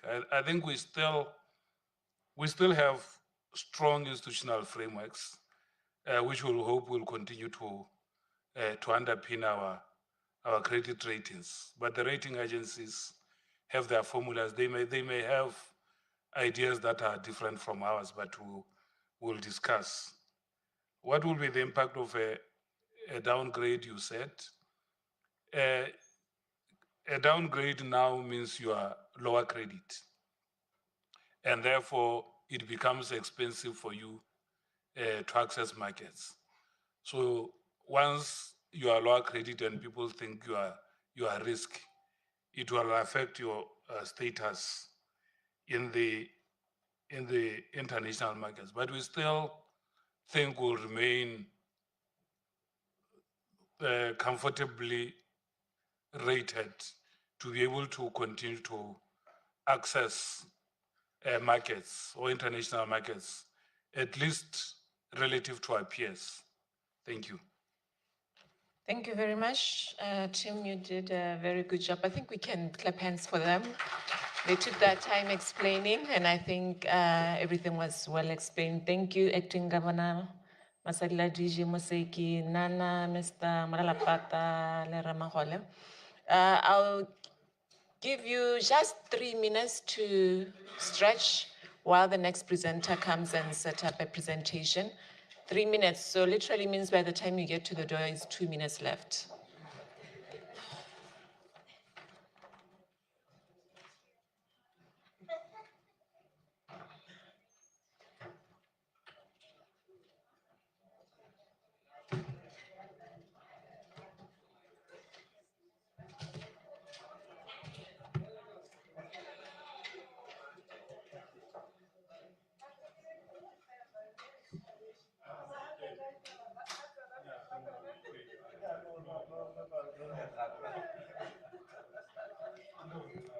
Those online, just know that we have taken only 3 minutes break and we'll be back.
ebile ne ke batla go bona.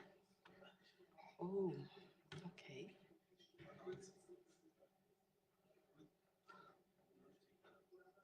Which one? No.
Dumelang.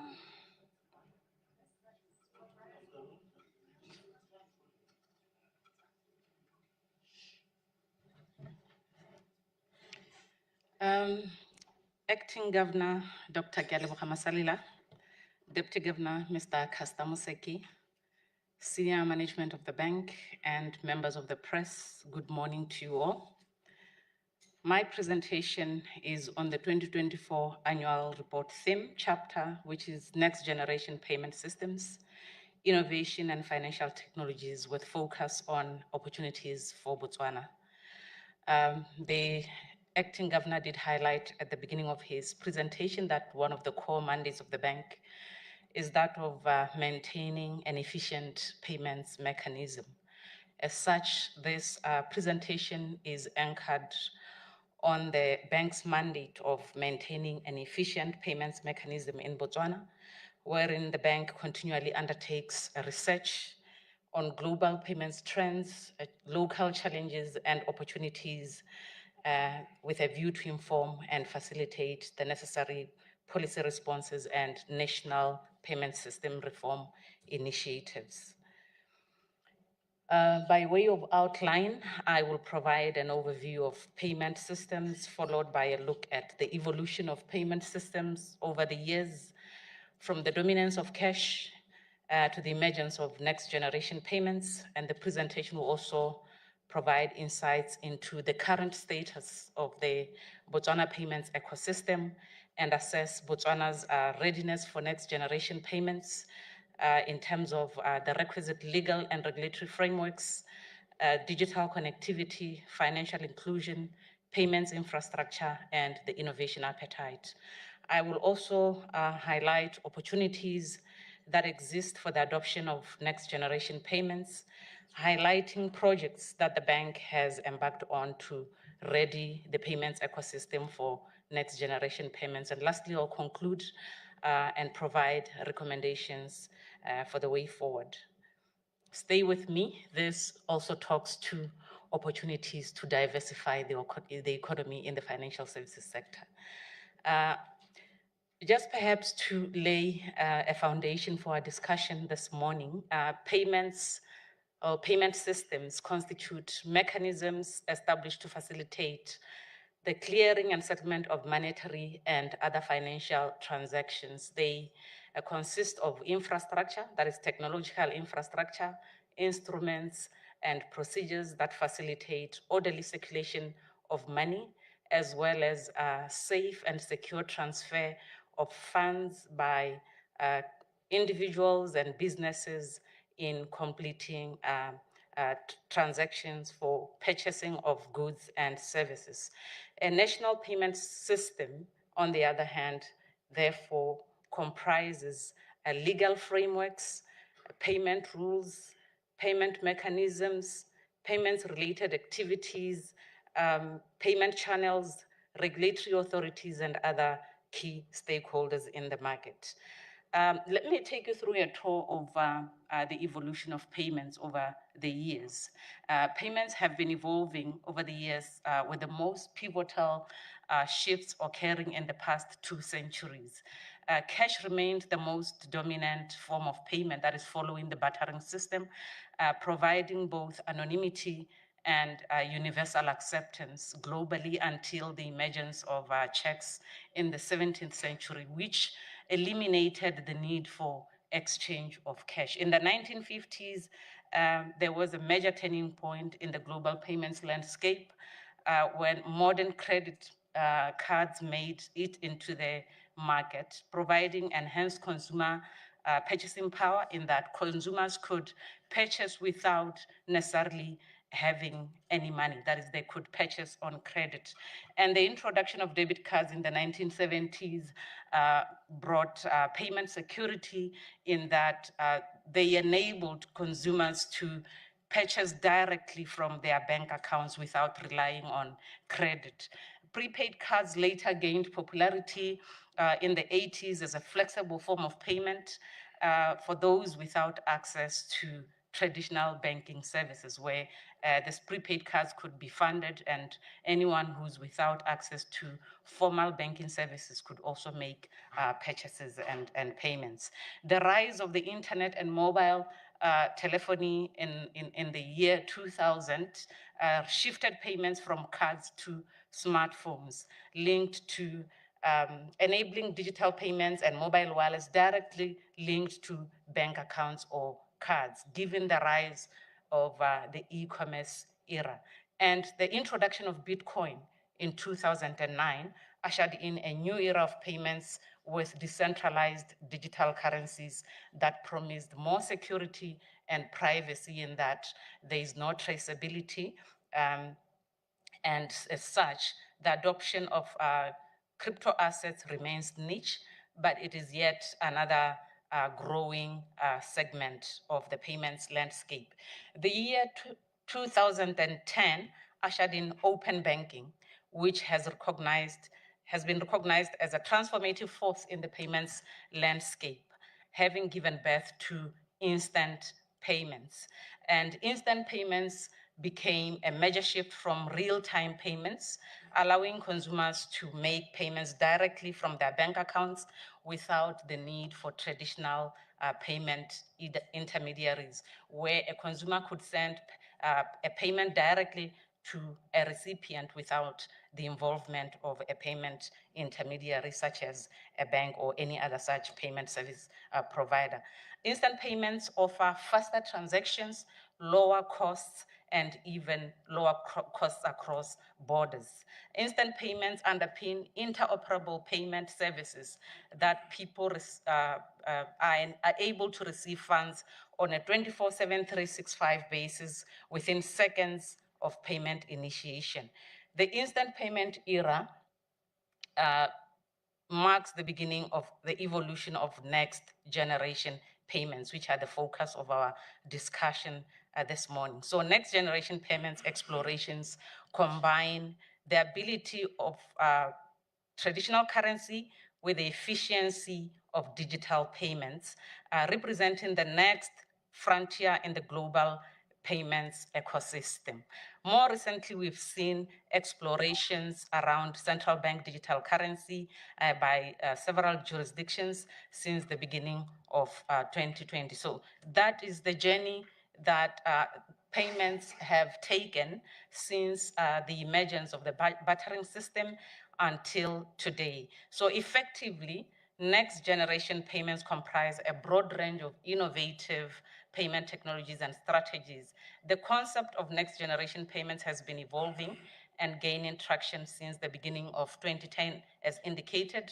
And these type of payments really focus on improving efficiency, security, and user experience at very low to very minimal transaction costs for consumers.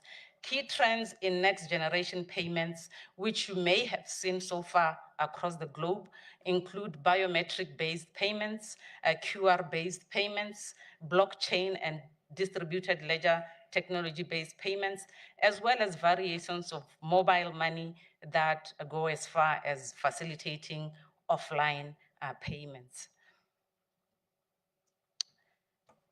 Against this background, let me take you into an exploration of the Botswana payments ecosystem currently.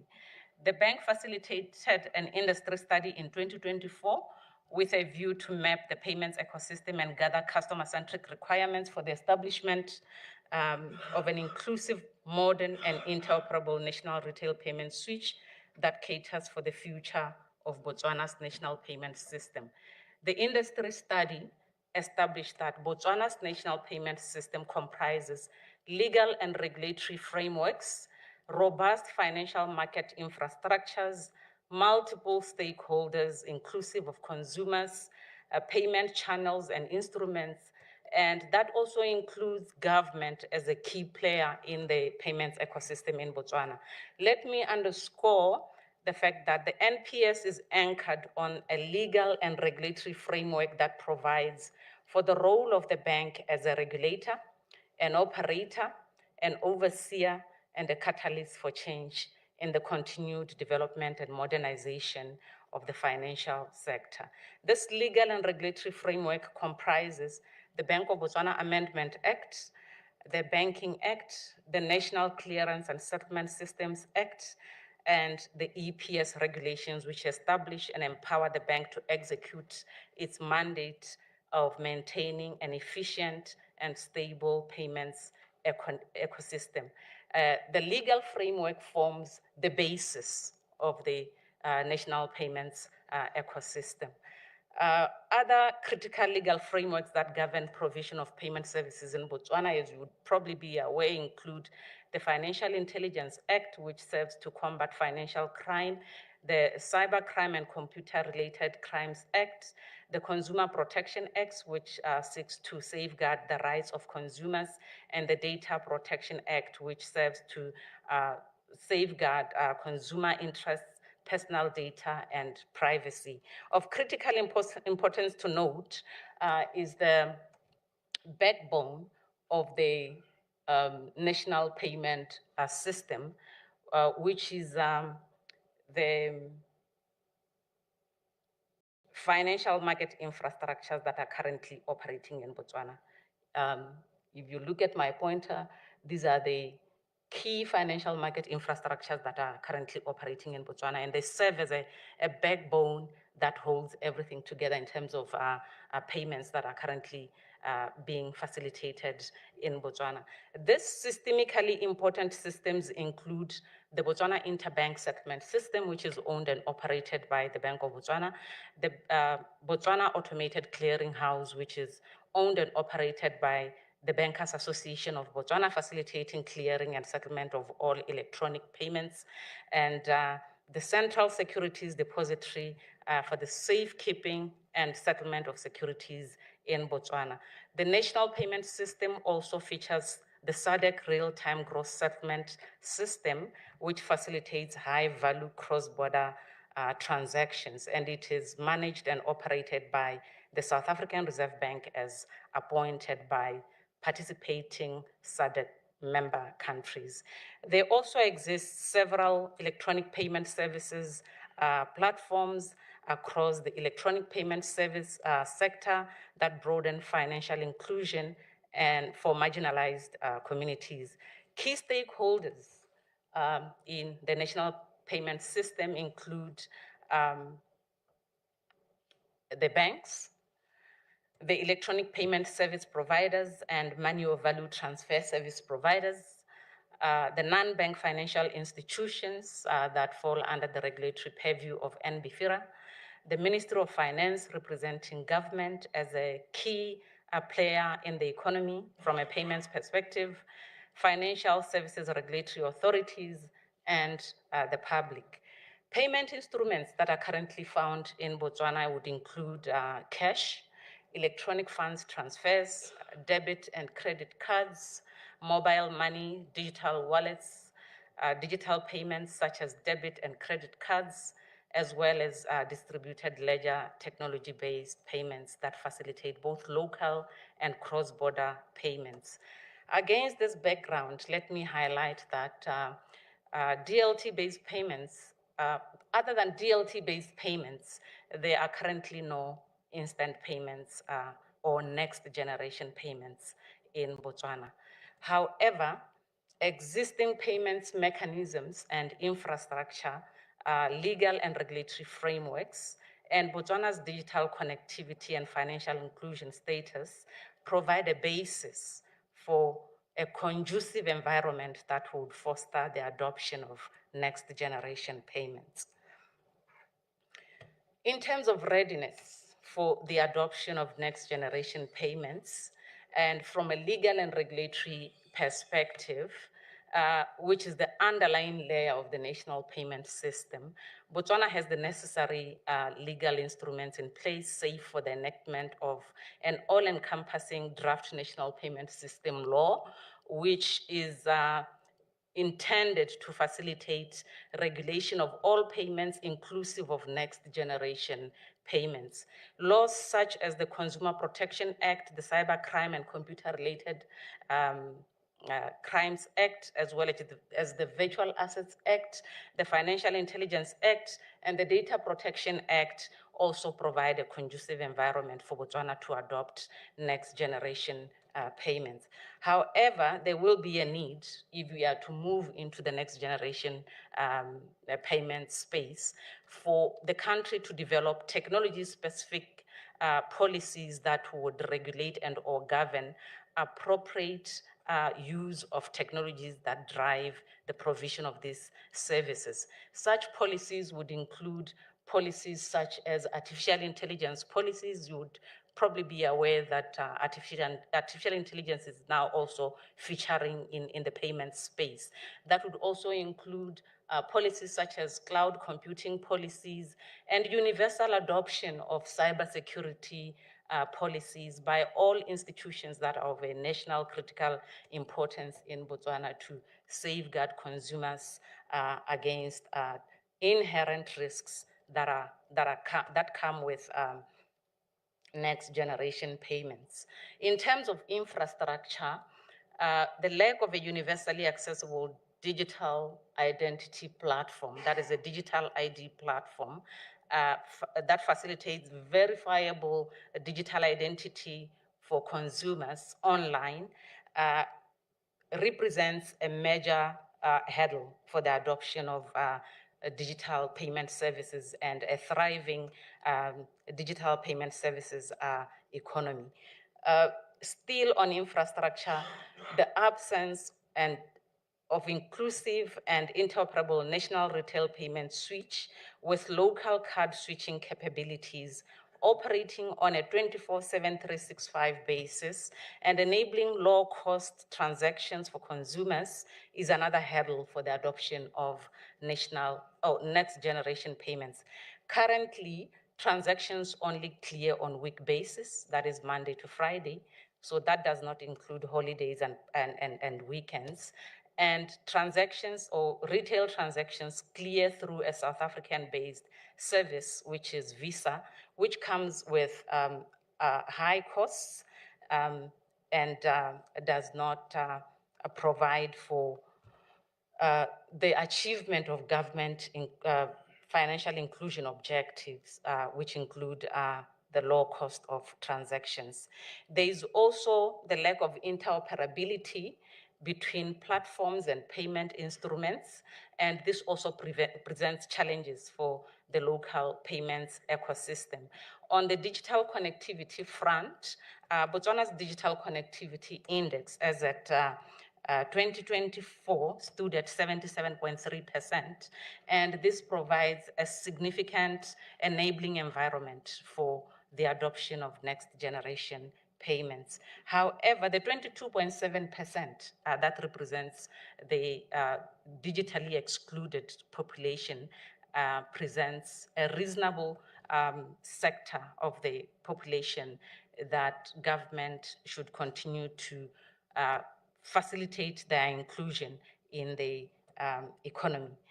Therefore, it can reasonably be concluded that the population of financially included adults provides a conducive environment for the adoption of next generation payments.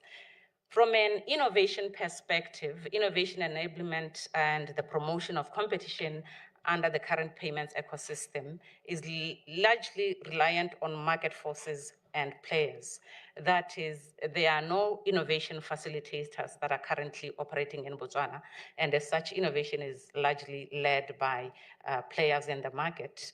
And from an oversight perspective and a regulation perspective, the Electronic Payment Services Regulations and the Virtual Assets Act provide frameworks for the regulation of some of the next generation payments. However, it would be necessary that an all-encompassing legal framework should be enacted that would provide for the regulation of other emerging next generation payments, such as QR-based payments and biometric-based payments, just to name a few. And from a mobile wallets thresholds perspective, you would probably be aware that currently mobile wallets are reasonably low and do not enable for purchases that involve very large amounts. So these would need to be revised if we are to enable an environment that would facilitate a wider adoption of next generation payments by the wider majority. Would cash popularity enable a thriving digital economy? Let me highlight that cash usage increased from 12.7 billion in 2011 to 112.05 billion in 2022, despite an increase in the uptake of digital payments, with the proportion of cash in payments to total payments increasing from 9% in 2011 to 25% in 2022. This trend, coupled with low mobile money thresholds, clearly poses a threat, could impede the adoption of next generation payments if the trend is to be allowed to continue like that. However, opportunities do exist for Botswana to create an enabling environment that would foster the ingenuity to innovate in financial services and to facilitate the adoption of next generation payments and deepen the broader digital economy. Now, in terms of opportunities, I'll look at four key sections. First being the legal and regulatory frameworks. An opportunity exists in that space for expediting the enactment of a comprehensive, all-encompassing payments legal and regulatory framework that provides for the regulation of next generation payments. The legal framework has been drafted. What needs to be done is to expedite the enactment of that legal framework. And from an infrastructure perspective, an opportunity exists for the establishment of a universally accessible and nationally available electronic digital identity platform that would form the basis for digital payments, in that it would provide for digital verification of identities online. Secondly, still on the infrastructure front, the need to establish a national retail payment switch provides an opportunity for the country to develop an inclusive, interoperable, and future-ready payment system that would provide local card switching and also become a Botswana intellectual property intellectual property, facilitating 24/7, 365 clearing and settlement of all retail payments at very low to negligible costs. Let me underscore that the payments ecosystems are reliance on a South African switching service currently provides that opportunity for Botswana to establish its own sovereign card switching service, which would come with very low costs and efficiency in that transactions would not need to cross the border, get cleared in South Africa, come back here at a high cost and settle in Botswana. Further, the establishment of a national switch also presents an opportunity to enable interoperability between payment instruments. You'd probably be aware that currently there only exist some bilateral agreements between some banks and some mobile money operators wherein you can transfer your money from an FNB account to, say, a Mascom or MyZaka e-wallet, but you can't transfer from Access Bank account to, say, another mobile wallet. So there's that need for universal interoperability between all payment instruments in order to facilitate a wider adoption of next generation payments. And from an innovation enablement perspective, the innovation climate is evolving with an ever-increasing appetite for development of fintech-driven products by the industry. The bank does interact with innovators in the market to provide guidance on navigation of the regulatory landscape. And what we have established is that there is that appetite for innovation in the local financial services sector. This presents an opportunity for Botswana to establish regulatory sandboxes and innovation accelerators that would foster the ingenuity to innovate in financial services, facilitate entrepreneurship in financial services, and also eliminate barriers to market entry for startups that wish to operate in the financial services sector.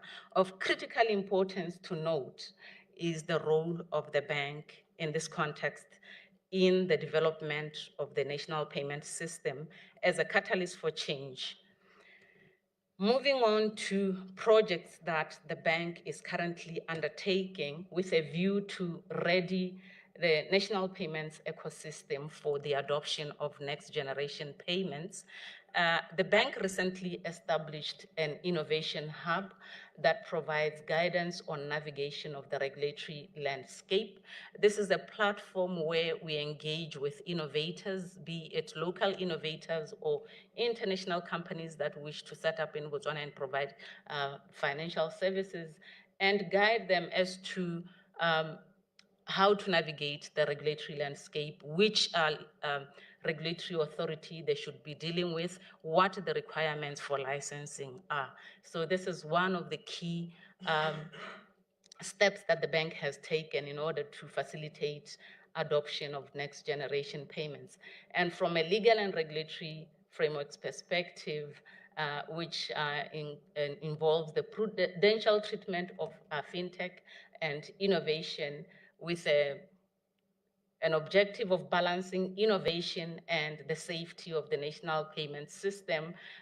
The bank has comprehensively reviewed all legal and regulatory frameworks that govern the provision of financial services with a view to accommodate provisions for the regulation of next generation payments.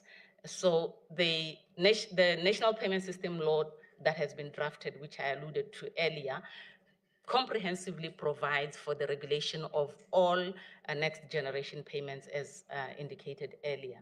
And we have also drafted a national fintech strategy that serves as a roadmap for the safe adoption of technology going forward. And we have also put together a fintech analytical assessment framework, which serves as guidelines for fintech regulation.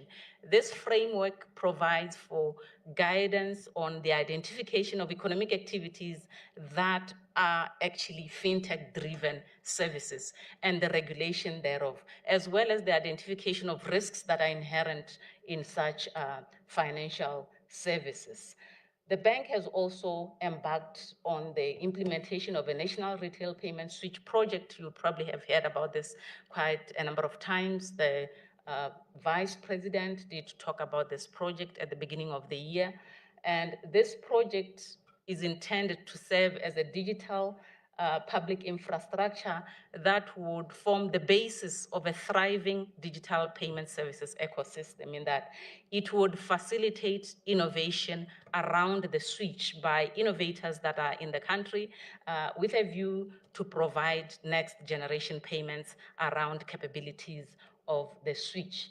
And lastly, the bank is also in the process of establishing a regulatory sandbox, which is a platform that is intended to facilitate testing of innovative solutions under regulatory supervision. First, to eliminate barriers to market entry.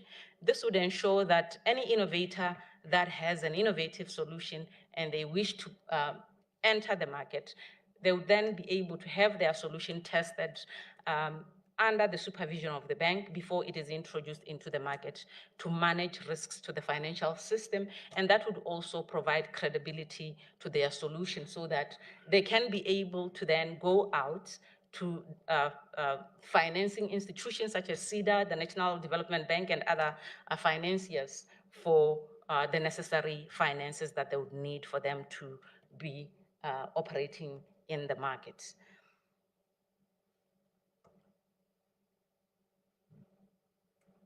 What this means for Botswana and in the payments ecosystem is that financial services will then be able to be taken through this orderly process of testing and be given the credibility for them to operate in the market, for them to acquire a license and enter the market so that they may also participate in the economy.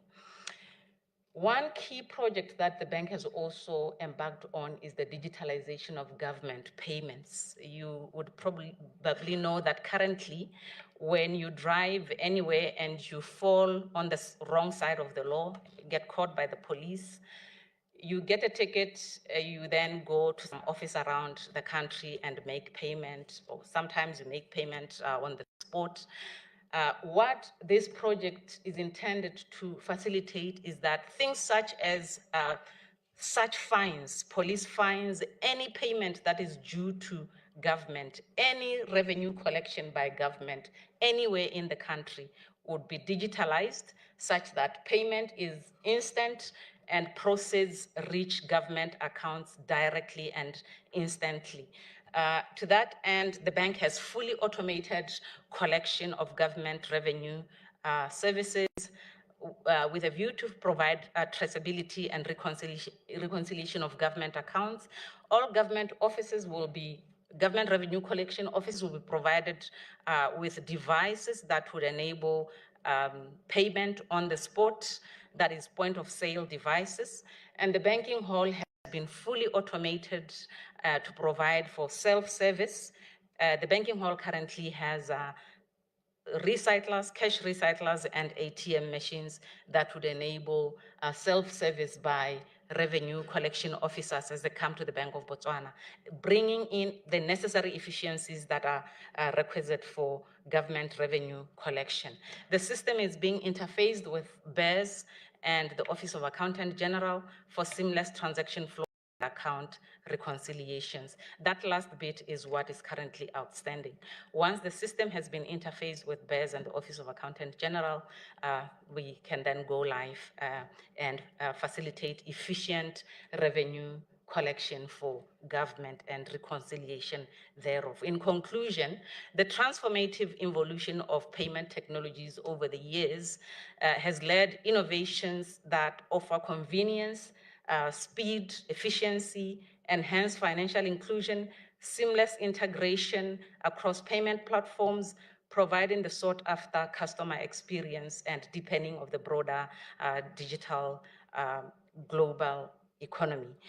While Botswana has achieved a significant level of readiness for next generation payments, current challenges exist which include, first and foremost, the lack of an electronic digital identity platform, as indicated earlier.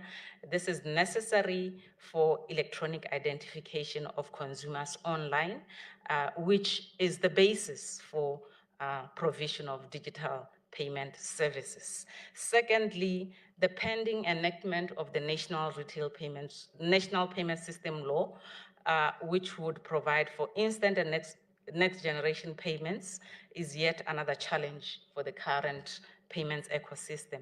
Further, the lack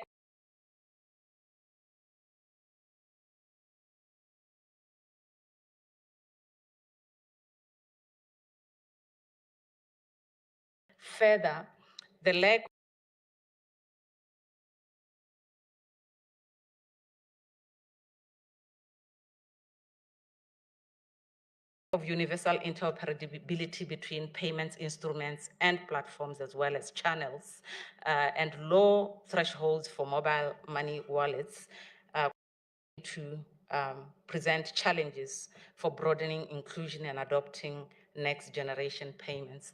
To that end, an opportunity exists for Botswana to establish and roll out a national EID platform. An opportunity also exists for Botswana to establish a national retail payment switch that is an intellectual, a Botswana intellectual property with local card switching capabilities. And a regulatory sandbox is being established, as indicated, that would foster innovation in financial services. And an all-encompassing national payment system law for the regulation of fintech services, inclusive of next generation payments, should therefore be expedited to facilitate adoption of next generation payments and innovation in financial services. A national fintech strategy has been put together. This is intended to provide a roadmap for the achievement of government, cash-light economy, and financial inclusion objectives, as detailed in the financial inclusion roadmap that was recently launched. A government revenue collection project has been fully implemented, save for the integration with BERS and the Office of Accountant General. This will bring efficiencies in the collection of government revenue and enhance government accounts reconciliations. A project whose objective is to establish the switch, as indicated, is gaining traction. An expression of interest has been issued for provision of the national retail payment switch. Once implemented, the switch will enable interoperable payment instruments. That is, you'll be able to transfer funds between your mobile wallets and your digital banking wallets. And there will be possibility also to achieve local card switching sovereignty and have a switch that is a Botswana IP and that facilitates innovative next generation payments. It is of critical importance to note that due care should then be exercised in the implementation of a custom national retail payment switch, taking into cognizance the existing financial market infrastructures, which are of a systemic importance, given that any disruption to these key financial market infrastructures could result in the destabilization of the national financial system. Lastly, it is worth noting that collaborative efforts from all stakeholders in the national payment system would be a critical success factor for the development of the national payment system and the implementation of key infrastructure such as the national retail payment switch going forward. Thank you.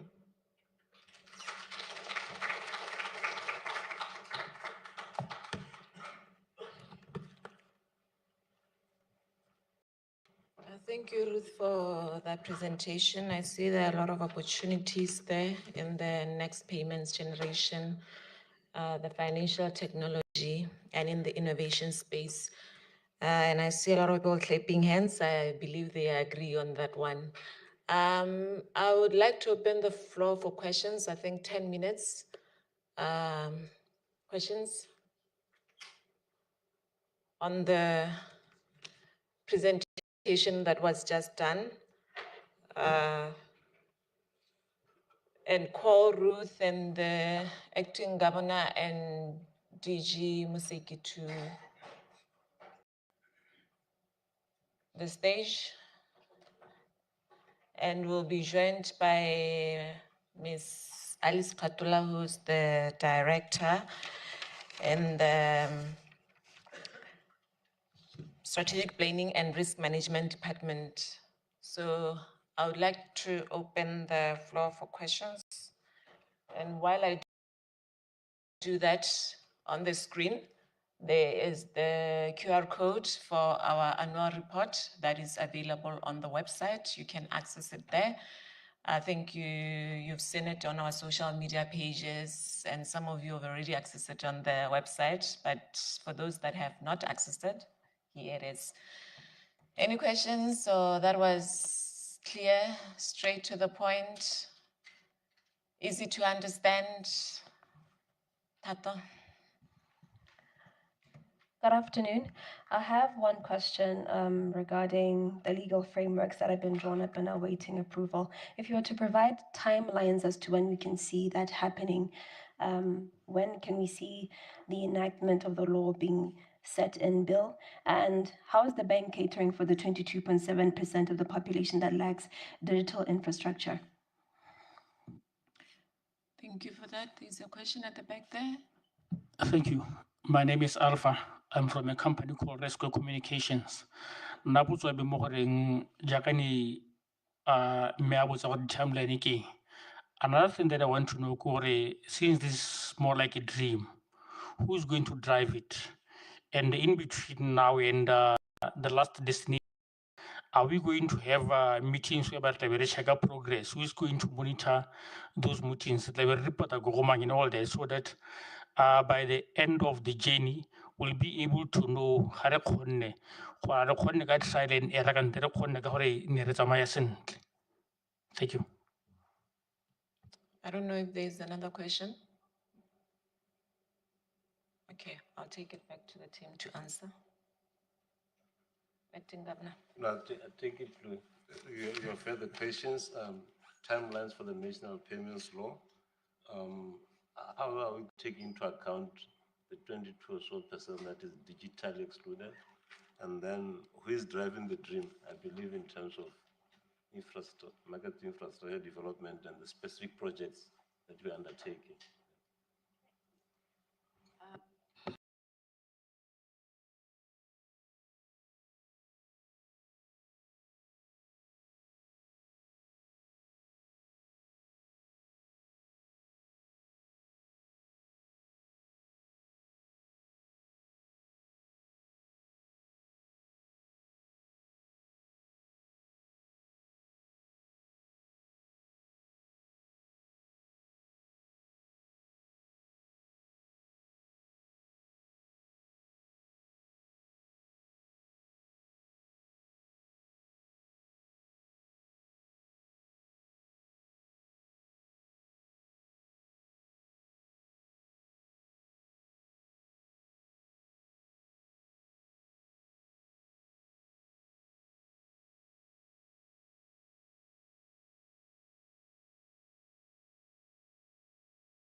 terms of the national retail payment switch, for example, for it to benefit everybody, they have to somehow be connected, although there are offline elements of it that are also possible. Thank you. Thank you. I don't see any hand. No, I see hands there at the back. Let her go first and then, yes.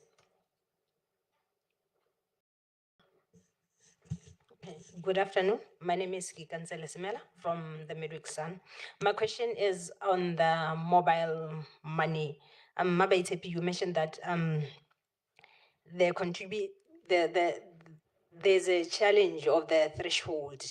And my question is, are there actions taken to maybe increase the threshold, and how much is this going to be increased? Thank you. You can go ahead. Once again, good morning, ladies and gentlemen. My name is Brighton Sox. I heard you talking about the central bank digital currency. Wanted to find out, is the bank considering launching it? If it's there, if not, why? But if it's there, how far are we? Any other question? I believe this will be the last round of questions. Okay, if you're good. Nothing online, yes. Only clapping of hands. Okay. Thank you for those questions. On mobile money thresholds, as to whether there are any plans to increase the thresholds. Let me highlight that considerations for increase of thresholds is done as and when necessary. The last time that thresholds were increased was during the COVID era, given that consumers could not actually move around and transact through cash. And so then thresholds were increased to facilitate mobile money-based transactions. As indicated in my presentation, coming to next generation payments, there will be that need. And I take it that when the need arrives, or when we get to that stage, the bank will take the necessary steps to review an upward increase of the mobile money thresholds to facilitate purchasing through any sector and providing a possibility to make payments that involve high values. The second question was whether there are any plans to launch a CBDC. I don't know if okay. Yeah, the bank is still at an initial stage of the exploration of the central bank digital currency.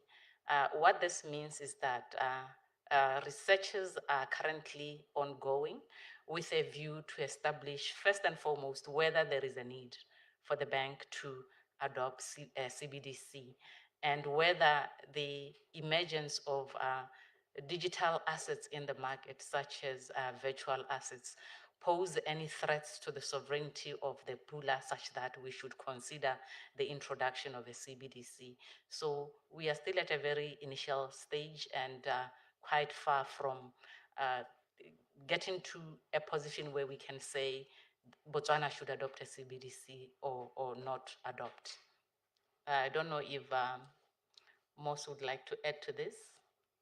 Thank you. Thank you, Ma Baitepi. I think you have covered it well. Just like other central banks in the region, Bank of Botswana is going through that research stage. And at the moment, most of the central banks also are doing that. And there are no central banks in Africa, in SADC, that have already piloted any CBDC. So we are at that stage, and we are continuing on the journey to make sure that we place the Pula in the digital world as a legal tender. Thank you. Yes, thank Yes, I was going. To say, Mabaisipi, maybe for completeness on the issue of thresholds, you touch on the issue of consumer protection in terms of the need to, yeah. Thank you, Mam Sanako. Thresholds that are set for mobile money wallets are intended to also prevent crime, financial crime, that is. So any review that gets to be done with a view to either increase or reduce thresholds takes into consideration developments in the local financial services sector as to whether there is a prevalence of financial crime in the mobile money space, or whether there is a need to increase to meet certain demands. So yeah, from a financial crime perspective, mobile money thresholds that have been set also take into consideration provisions from the Financial Intelligence Act that are intended to safeguard customers from financial crime. Thank you. No, thanks. I think that is covered. Just to emphasize, it's the balancing of again, convenience, the risk, because I mean, for example, there's only so much risk with respect to value, how Rumela e-wallet, because of the limit. But if you've increased the limit, the risk increases if you send to the wrong number. So you need to have some mitigating arrangements around that. That's one of the issues which were highlighted around money laundering and the financial crimes as well.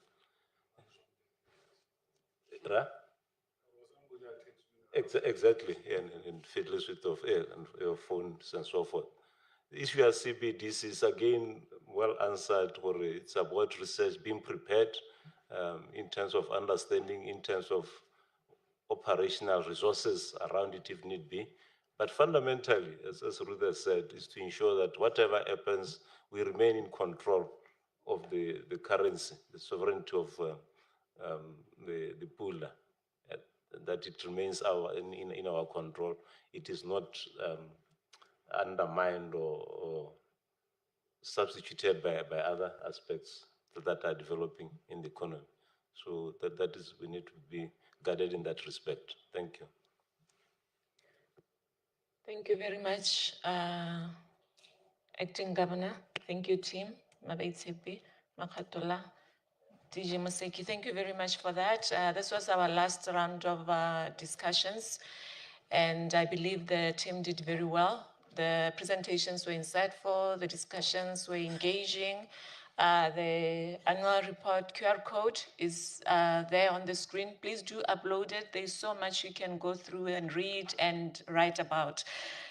We've come to the end of the briefing. The next briefing, or the next time we'll meet, is in August, where we will be having our MPC media briefing, and I believe I'll see you then, or we'll see you then. Thank you very much. There are refreshments outside. Oh, Leba Online, thank you very much for for having joined us in the numbers and the questions. Please do have a look at our annual report and all other bank publications. Thank you. Enjoy your day.